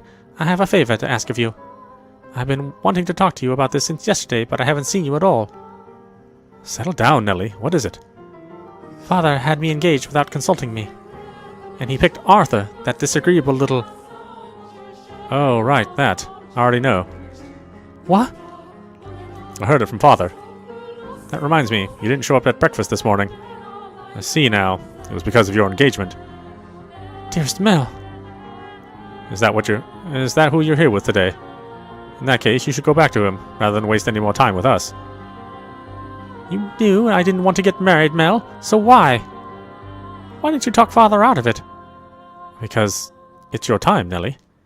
If there's someone else you'd rather be with, then, well, Father can try persuading... Then you can try persuading Father, but... You're the only prince for me, dearest Mel. And a prince always grants his princess's wishes. Doesn't he? I just want you to say you'll do that for me, dearest Mel. Lady Nelly. You stay out of this. It's all your fault. It's all because you showed up and played your little tricks on him. I warned you about this rat, dearest Mel. She's not suitable for... I told you I'd have enough already. How much longer are you going to continue acting like a child? I can deal with you being a spoiled little girl, but how dare you be so derisive to someone else? Mel, hit me. Lord Mel. Go on. The show's about to start. People are giving us dirty looks. Return to your betrothed now. I will apologize to him afterwards as well. You said you would always be by my side. That you would always be my prince. The time for make-believe is past. The time for make-believe is past, Nelly. No, I refuse to believe it.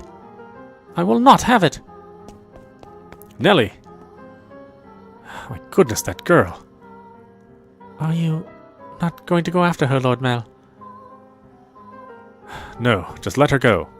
The only place she even has to go is home. I wish she'd start acting a little more like an adult. I imagine Lady Nelly simply... She what? No, it just wasn't my intention to get between you. Don't blame yourself. It's not your fault we had an argument. But you two are so close. Well, yeah, we're siblings, so we're close, but nothing more. I do care about Nelly, and I enjoy spending time with her. But she's my sister, nothing more. Anyway, sorry for making such a scene. No, I imagine she left her betrothed behind without saying anything, so I'm going to apologize. I'm going to go apologize to him. We have to keep up appearances. Stay here. I'll be right back. Very well.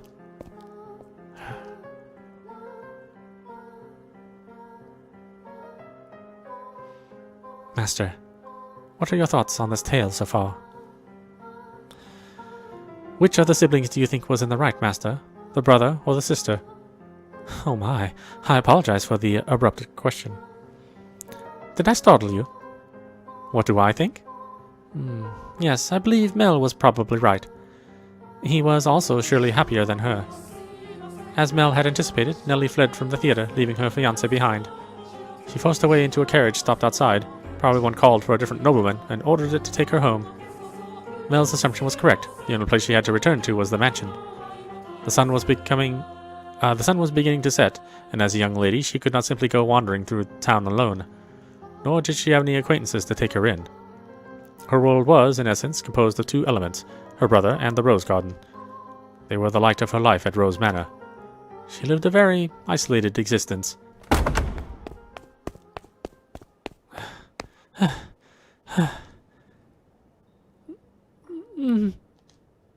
When she escaped back home, Nelly went straight to her room, locked the door, and began sobbing. The waves of her sorrow came crashing effortlessly over the leaves. Tears streamed through the cracked walls of the dams blocking her tear ducts. Why? Why won't you help me, Mel? Why won't you take my side? The decor in her room appeared blurry through her damp eyes. Memories of the day she had redecorated played back in her mind with crystal clarity. She told me she had no feelings for you. That liar! That liar! She let her emotions run wild, breaking glass craftworks, silver plates designed by foreign artisans, flower vases, all sorts of things. It was as though a beast had been set loose in her bedchamber. The vase she tossed shattered against a painting hanging on the wall, spraying water, porcelain, and roses in every direction. It was the portrait she adored so dearly, of her and her brother.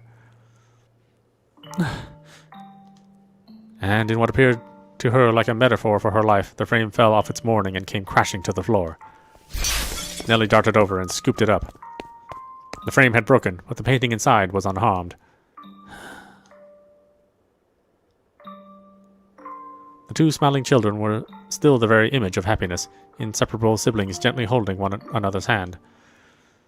My prince is no more. Though in her present state of mind, that image of happiness brought her nothing but misery.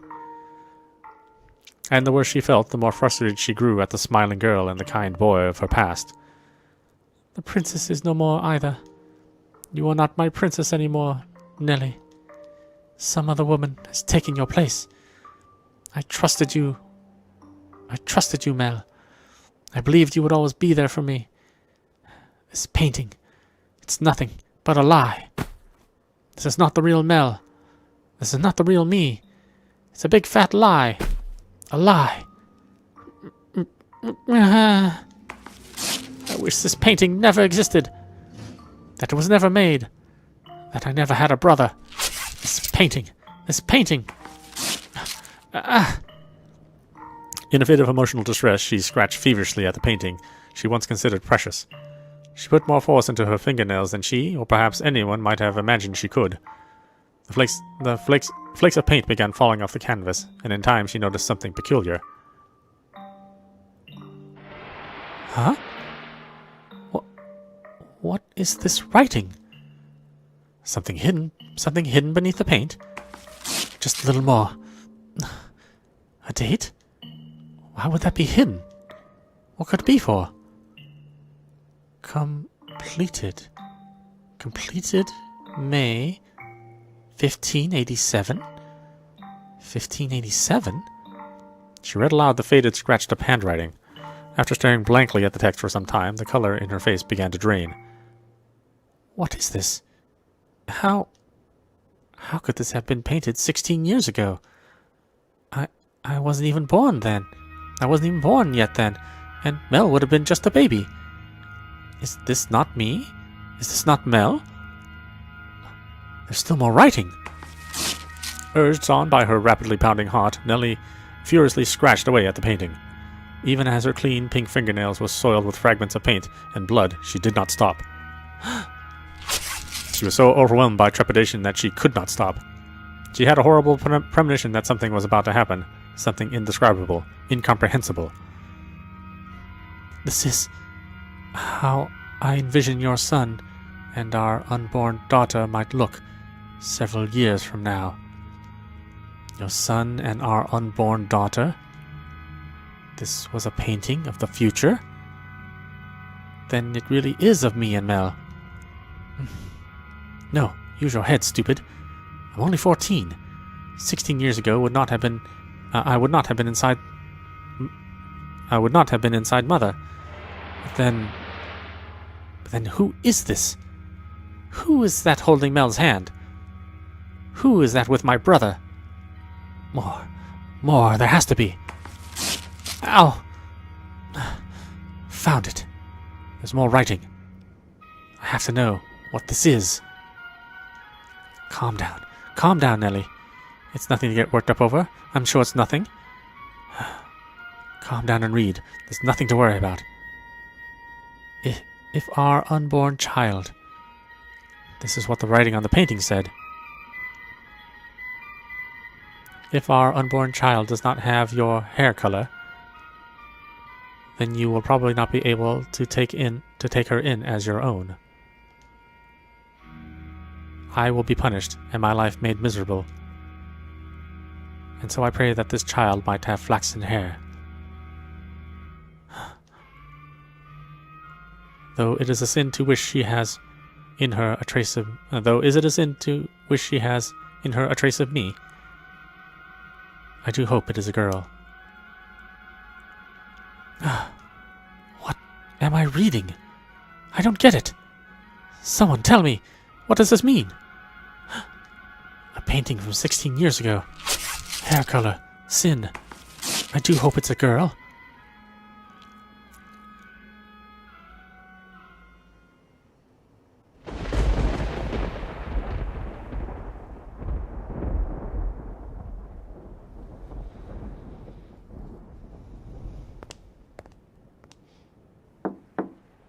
Yes? It's Nelly. Let me in.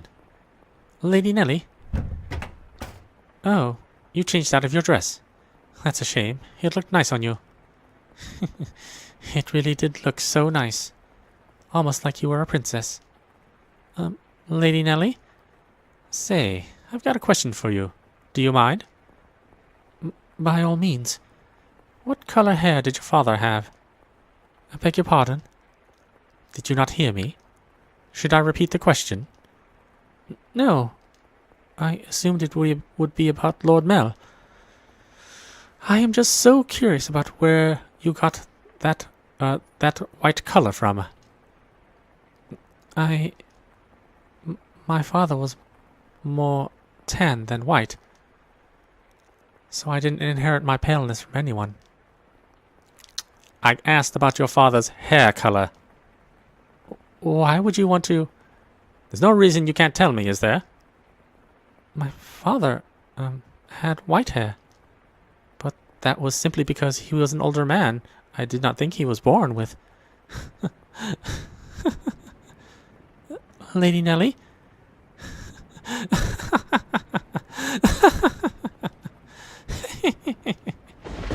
Huh? Hey, guess what? I figured it out. I figured it all out. And it was so simple. There's only one difference between you and me. The thing that Mel fell for is... Why do you have those? No, stay back.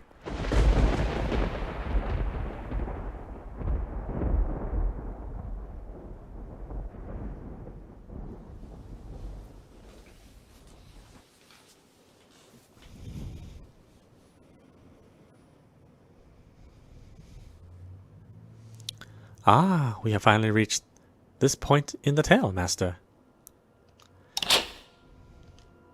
If your memory has refreshed, then we can return to the mansion immediately. Very well then. If you insist, Master, we shall proceed with the story.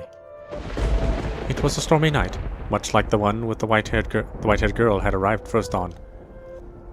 It was quiet as a crypt in the mansion, not a single light visible in the halls. The house sat in wait for the sun to peek over the horizon. The darkness is, generally speaking, something that rushes by like a gust of wind as we sleep. The flaxen-haired young man lay in bed. The flaxen-haired young man too lay in bed, pale blue moonlight sporadically streaming through the gaps in his drawn velvet curtains as he attempted to submit to slumber. He was having difficulty drifting off, but as time trickled onwards, he drew closer and closer to the arms of Morpheus.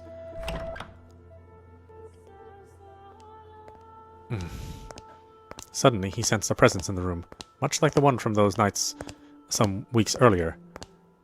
Is someone there? Answer.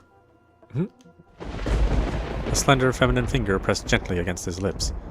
There was no hostility in the motion, but rather a great deal of affection.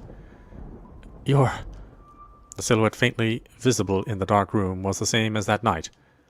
A flash of lightning shone through the drawn curtains, illuminating her beautiful white hair. Several silky locks spilled over her shoulders and brushed against Mel's cheeks. A couple of soft puffs of air tickled his face, as though she were silently laughing. He assumed her finger, held against his lips, was her way of telling him to stay quiet. She began to slowly, delicately trace the outline of his mouth, moving down his cheek and along his jawline as if over porcelain. You're, rather more forward than I remember. Well, I suppose you always were quite daring. This isn't the first time you've sneaked into my bedchamber. The boy said in an attempt to conceal his surprise. Do you remember the night she came to exact revenge on him for her father? Indeed, she had proven herself to be a rather bold girl once already. It's dark. I can't see you very well. Why don't I light a lamp, or perhaps we could open the... Before he could finish, the white-haired girl sealed his lips with her own. In the near total darkness of his bedchamber, the two shadows appeared as one. They remained that way for several minutes. Their kiss was innocent, no more than the pressing of two pairs of lips. At the same time, the white-haired girl lovingly ran her fingertips across his skin. When their lips separated, Mel gasped for air. It seemed he had been holding his breath. Slightly embarrassed at himself, he said, Dearest Mel,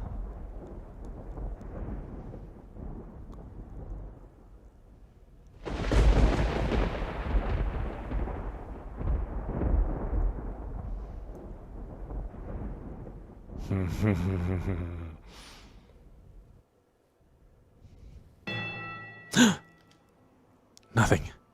He could not speak. The silhouette hanging above him was certainly the white-haired girl's. Or was it? Because his next words were, "Get off me!" He reflexively shoved the girl straddling him aside. She rolled off the bed, landing on the cold floor, but slowly, gradually, she crawled her way back towards him. That wasn't very nice. Veiled in darkness, she slowly lifted her head. And then, there was another flash of lightning. The heavy fabric of the curtains rustled, bolts of light streaming between the gaps.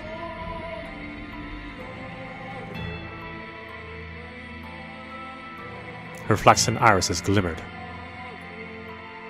Through the bluish-white light, they took on a twinge of almost golden glow. No need to be so rough. This isn't the first time she's visited your bedchamber, is it, Mel? Or did I not kiss you the same way? Tell me, how does she run her fingers across your skin? What does she do when she nuzzles up to you? Stop! Stop this madness, Nelly! Why would you do this? Because you like white hair, don't you, Mel? You like white hair, which is why you fell for her, isn't it? So if I have white hair, then you'll fall for me too. Then I can be your princess again, dearest Mel. What are you even talking about? He could not escape her, for his sister's piercing gaze. Why? What happened? How could she? Questions crashed into the young man's mind like waves in a stormy sea, but none of them found answers. They simply caused him further perplexity. Your hair. What happened to your hair? How did you get it that color? Oh, this?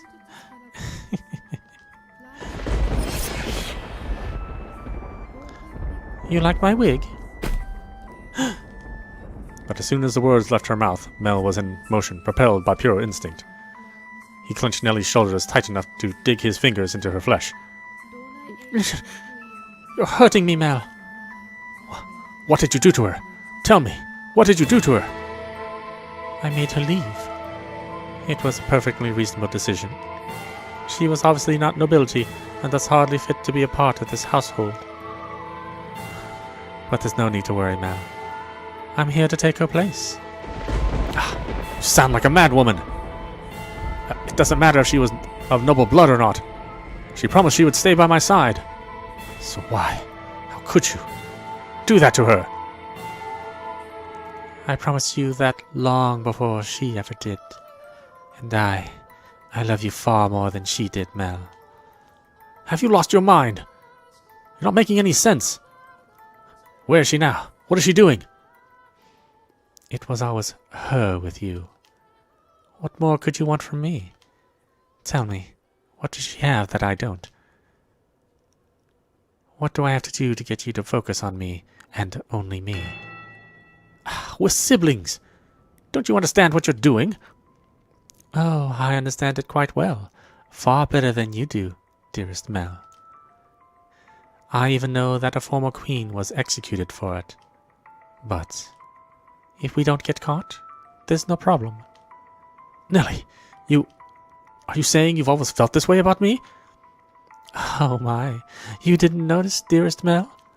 You truly are a dense one. I guess romance just isn't your strong suit. But you've noticed now, haven't you? You know exactly how I feel about you, right? Quit it! Enough! Don't say anything else. Stop having these insane feelings for me. It's disgusting.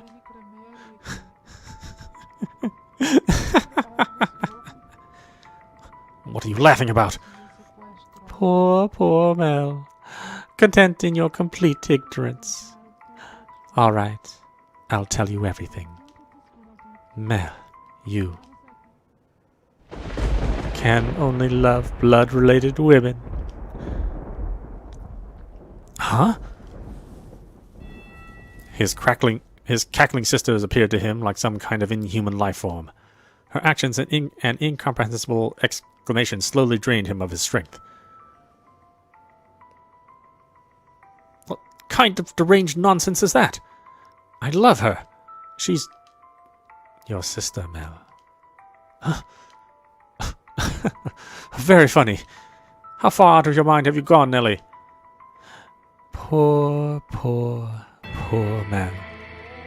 Do you honestly know nothing? Say That her father was a painter. He painted pictures for a living. What of it? for a time her father painted for our family. You've seen the picture before, dearest Mel. The one hanging in my room. Of the two of us. That was painted by her father. He did a good job, didn't he? I kept asking and asking until you finally agreed to hold my hand. And how did you feel about that? Were you rather embarrassed? Weren't you? Do you remember that day, dearest Mel?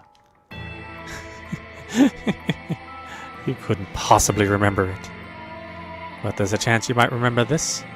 Before we moved to this mansion, we had a painter with white hair. I don't remember any such thing. He was, long ago. A painter in the service of the Rhodes family. But that painter did something very, very bad, and because of that, he couldn't remain a part of our household. Do you know what he did, Mel? He lay with Mother. My father was chased from your house. If the child had been born with flaxen hair, then the painter would not have been thrown out. The baby would have been accepted as part of the family. But that wasn't how it turned out. The child had white hair. She didn't look at all like she carried the Rhodes family blood. But see, Mother had me. That I'm here is all the proof you need. The girl born 16 years ago didn't have flaxen hair. Up until his last breath, he was only ever concerned about me. He held me in his arms and ran his hands through my hair, an apologetic look on his face. You're talking total nonsense. What proof do you have? If you want to see it, I'll gladly show you. The artist left a message in the painting in my room. Tell me, am I truly wrong? What did that girl tell you? You're lying. What part of it is a lie, Mel? Everything I'm telling you is the truth. Why don't you go ask Mother? I'm sure she would throw quite the fit. Mother wouldn't. The mistress did not send me away when she saw me. Quite the opposite. She took me in as a servant. It never made sense to me. Why would she hire a maid she knew nothing about, someone who just showed up at the door one day? And when I asked Mother to make her my maid, she stubbornly refused. From a good house? Don't make me laugh. If she were really nobility, she would have given us her name. But Mother was so desperate to cover up her mistake. That doesn't make any sense. I don't believe a word you're saying. It couldn't possibly be true. Wouldn't it be nice if you could bury your head in the sand? But Mel, feigning ignorance is a sin. No, I refuse to believe it. Not a chance in hell. You just don't understand anything. How I feel, how much I've suffered. Do you have any idea how long I've loved you, knowing that you would never accept my affection? But then, fancy that. You fell in love with your half-sister. Then I should qualify for your love too. Shouldn't I, Mel?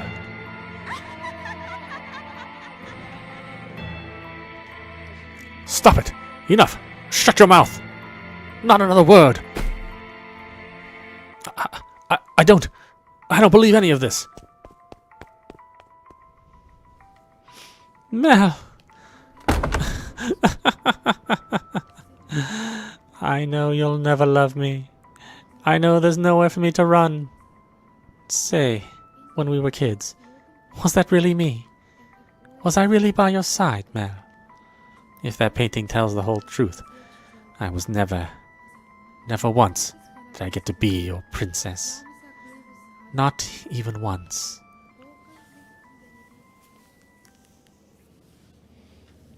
I don't know, I'm keeping my eyes open for a long time.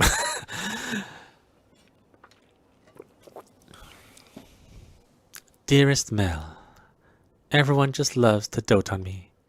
They're always telling me how pretty I am. Mother does. Father does. And all the maids do too.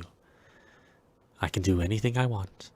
So for me, acting like a spoiled child is the only form of rebellion I have. I don't have the kind of freedom you do, Mel. I'm just a doll for the family to play with. When I have visitors, it's only ever for show. So it's not my fault that I don't have friends. Dearest Mel, you're the only one who's ever cared about me more than anything in the world. Dearest Mel, I always knew how I would react if you fell in love. I would cry my eyes out.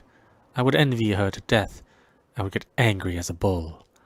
But eventually, I would have given up.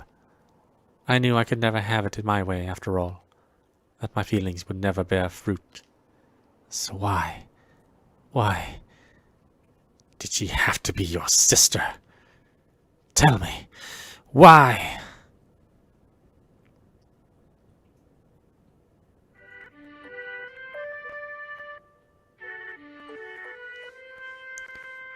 Oh, dearest Mel, here you are again reading such hard books.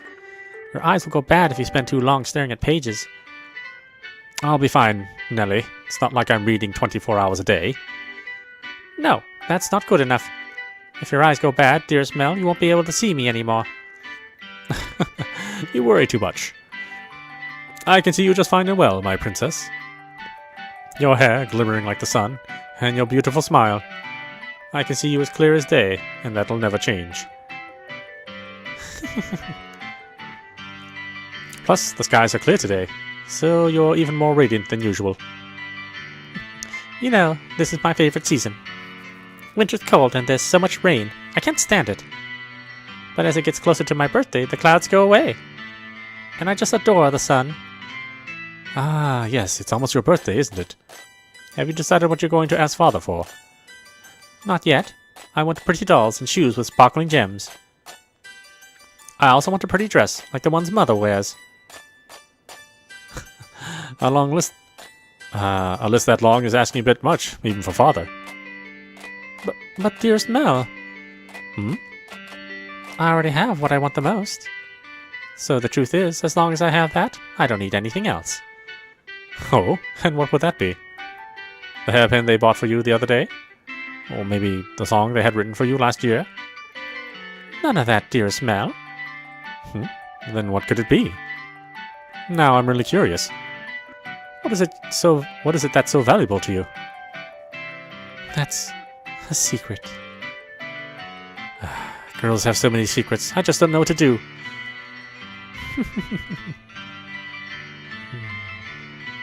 Say, dearest Mel, would you run your fingers through my hair? Just for a little bit. It's gotten into you, Nelly. Why are you so hungry for attention all of a sudden? My dear... Please, dearest Mel. Oh, Nelly, what am I going to do with you? Come over here.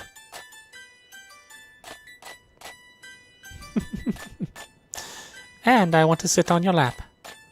Yes, yes, as you wish, my beautiful, beautiful little princess. Say, dearest Mel. What is it this time, Nelly? Right now, I'm so incredibly... happy.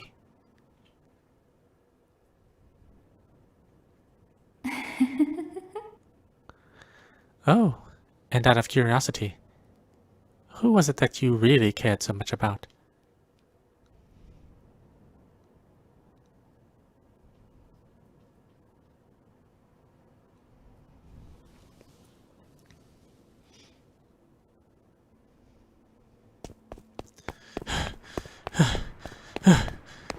In a fevered frenzy, Mel fled from the mansion. Even in early summer, the night was cold, and to make matters worse, raindrops pelted him from head to toe. But that caused him little discomfort, for a far greater maelstrom of pain rampaged through his breast. At night, the town took on a different appearance. not simply for lack of illumination, but the people active within it as well. It was not a suitable place for a young aristocratic man to go wandering unattended. And all manner of things undesirable. But despite that, he continued to run, knowing not where he was to head. He simply went where his feet took him, and where he arrived was at the church. Father! Father! God should be able to offer me counsel, to answer all my questions about that painting, about her, about Nelly's feelings. Not her lies, but the truth. Please, open the door. Open the door! But, as you might expect, the door was locked, and the priest showed no sign of responding to his calls. The sound of the pouring rain drowned out everything else.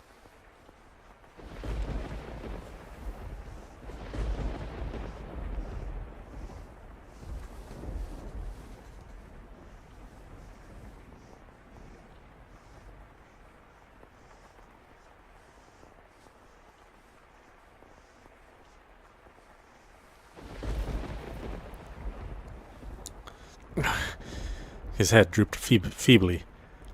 He looked like a helpless little calf who had wandered alone onto a dark, precarious mountain path with no end in sight. Why won't anyone tell me the truth? All I want is for someone to tell me it's not true. Have I sinned? No, I didn't know anything. I didn't know. No, none of it's true. So I haven't done anything wrong. It's not my fault. Am I... Nevertheless, his sister's claims and her last continued to echo within his head. If he truly believed it to be false, he would have gone to look at the painting. That he could not was an indication that uncertainty had a stronger grip on him. Fragmented images of a white-haired painter fluttered through the back of his mind, but he desperately shoved them aside. What good is the church? What good is theology? What good is God? Something moved nearer the boy. It stood immediately behind him and grasped his light dressing gown.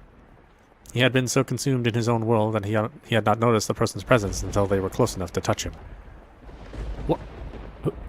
Who are you? Standing there was a beggar dressed in tattered rags. He's still begging at the church? The hooded beggar tentatively extended his hand towards Mel, pleading for relief with sad, slender fingers. Were he a generous young man, Mel would have given the beggar something. Were he generous, of course.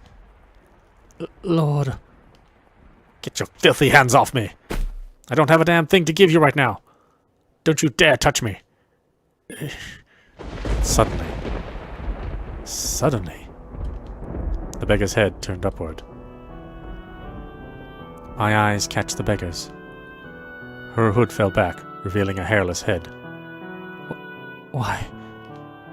And a pair of red eyes gazing bitterly, though with a familiar distinctive glimmer, at Mel. Red eyes. She immediately covered her face and turned to run.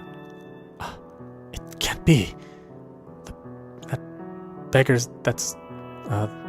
that's always been here was a... But you said yourself that they would not survive much longer. How could you be certain she was the same beggar? Wait for me! Perhaps as someone of such high social standing, all beggars appeared the same to you. Or perhaps you wanted to believe your meager generosity made a difference, that you did something of value. I will not say it is wrong to think so. Wait for me. I chased after the fleeing girl. Though I shouted for her to stop, she continued to run. The rain is so heavy, I'm afraid I might lose her. I'm terrified. But I didn't do anything wrong, did I? I'm begging you, please stop. I just want to talk. She comes to a stop at a corner. Please do not go around this corner. It's you, isn't it? I am sorry. Why are you apologizing? What I said back there was terrible, and for that I am truly sorry. I didn't realize it was you. Please, come back to me. If you're concerned about social status, I'll figure something out. And Nelly's getting married off soon enough. Oh yes, Nelly. Nelly did some horrible things to you. She's lost her mind. She was talking nonsense. But don't worry, she'll be out of the picture soon enough. I'll make sure you're safe. Say something, please. Are you angry? You're angry, aren't you? I am not angry at you. I am not. Did you know everything? Did you come to our house aware of everything? What? Did you? Please, tell me, please. The priest isn't around and everything Nelly says is a lie. You're the one who will tell me it's not true. What are you... Our relationship. I don't understand what you're saying. I see. You don't know. You don't know. It's for the best.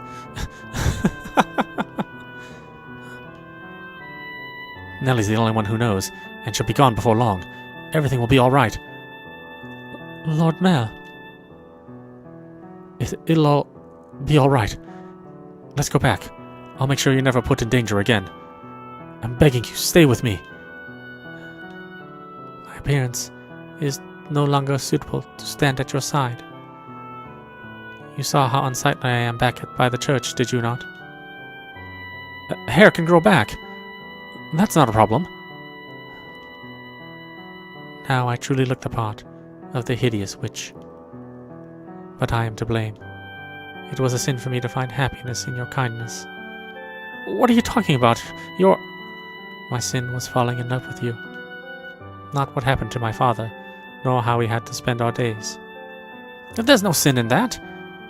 We have our whole lives ahead of us, don't we? With enough time, this whole tragic mess will be behind us. Things will only get better from here. I'll be your prince, like the one who took the girl to see the world outside. So please, give me your hand. Come to me. Don't leave me alone. I need you by my side. Please. I extend my hand around the corner. I sense her hesitation beyond the bend. I'm begging you. I can't see what's on the other side, but a vision of her reaching out to put her hand in mine wells up in my mind. But that story never had an ending. What? She doesn't take my hand. I doubt the girl ever wrote that letter. Oh.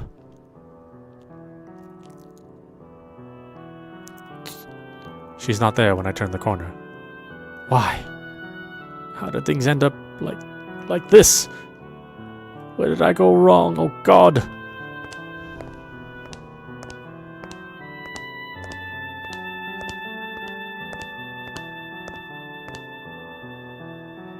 Your error was likely your kindness. Thoughtlessly, haphazardly spreading your generosity. But that generosity came from your own desire to avoid pain, for your own happiness. What should I have done? I can't take this. Everyone was happy. Nelly used to laugh and smile. She once meant the world to me. How did things end up like this? It's not my fault. I didn't do anything wrong. If you pretend like nothing happened, then perhaps you can go on smiling in your head. But regardless, you must follow the path you tread. It is your path alone. The path you choose when, in that moment, you decided to run. Make the wrong choice in those moments, and you shall find yourself on the road to ruin. I would have been better off not knowing. Better off in the dark. I just wanted those tranquil days to last. They were supposed to last forever. At some point, your childhood must come to an end. And that ending may not be the one you anticipated. I can't stand this world. You yearn for a world that would treat you with kindness. What should I do? What should I have done? Someone, please help me. You should return now. If you spend too long out here, you're liable to catch a cold. Now, let's return to our own time.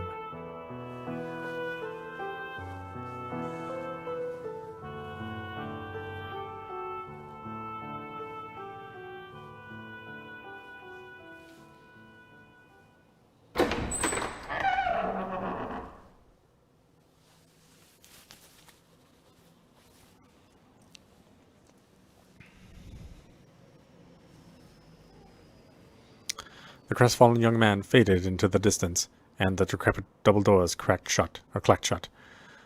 Through the shattered glass you could see only the ruins of a garden, not a single rose growing within. You had evidently returned from the past. In the garden, weeds grew taller than people. You found it difficult to look at. A wolf howled in the distance. The children, the sea of roses, and the white-haired girl were nowhere to be found. You and the maid who called you master were the only people present in the mansion. What happened to them next? Oh, master, you would know better than I. My, you cannot remember? It seems this is quite serious, then. Worry not, my loyalty lies with you, master. The mansion has witnessed more yet. Let us make our way to the second door.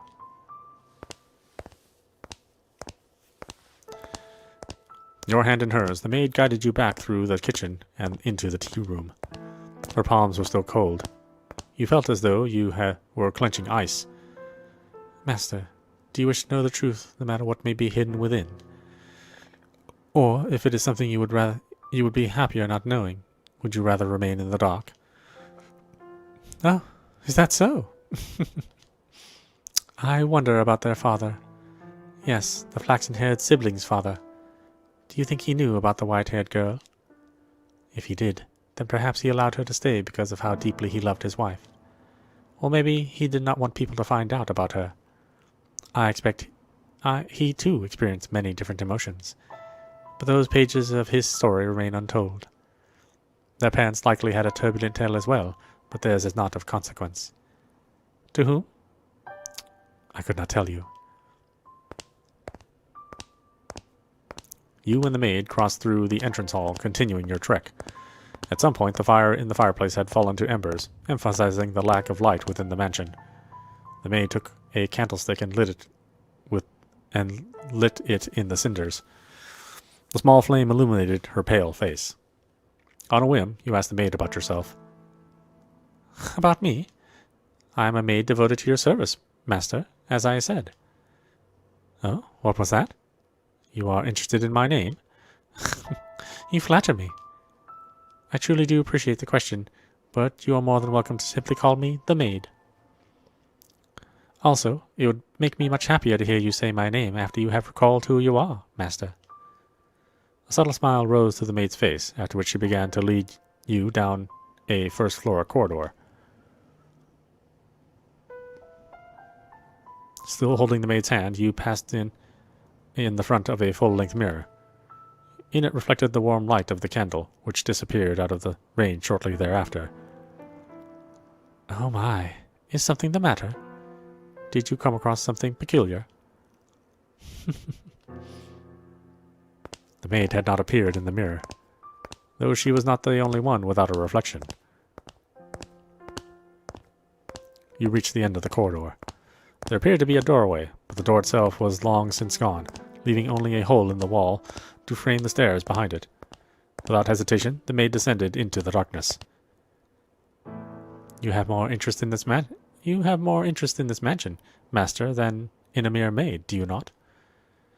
Though it pains me to say as much in your presence, master, this house is cursed. Yes, it is a curse that runs deep.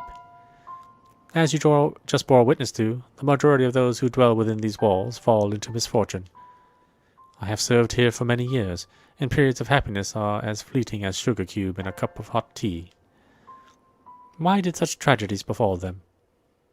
If I were to guess, master, it was because you had not returned. But when you remember your true self, the mansion's curse will be broken. The next door is before us. It appeared to be an entrance to a cellar. The disconsolate wooden door was visibly rotten in several places, and it seemed it might crumble at a single touch. You could hear the sound of something devouring meat beyond the door. Maybe there was a beast living within. Before you had a chance to say you thought it was dangerous, the maid opened the door with a chilling smile on her face. Your first impression was that it smelled of blood.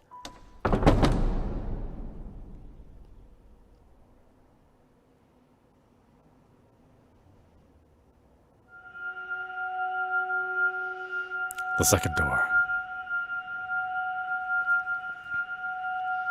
1707.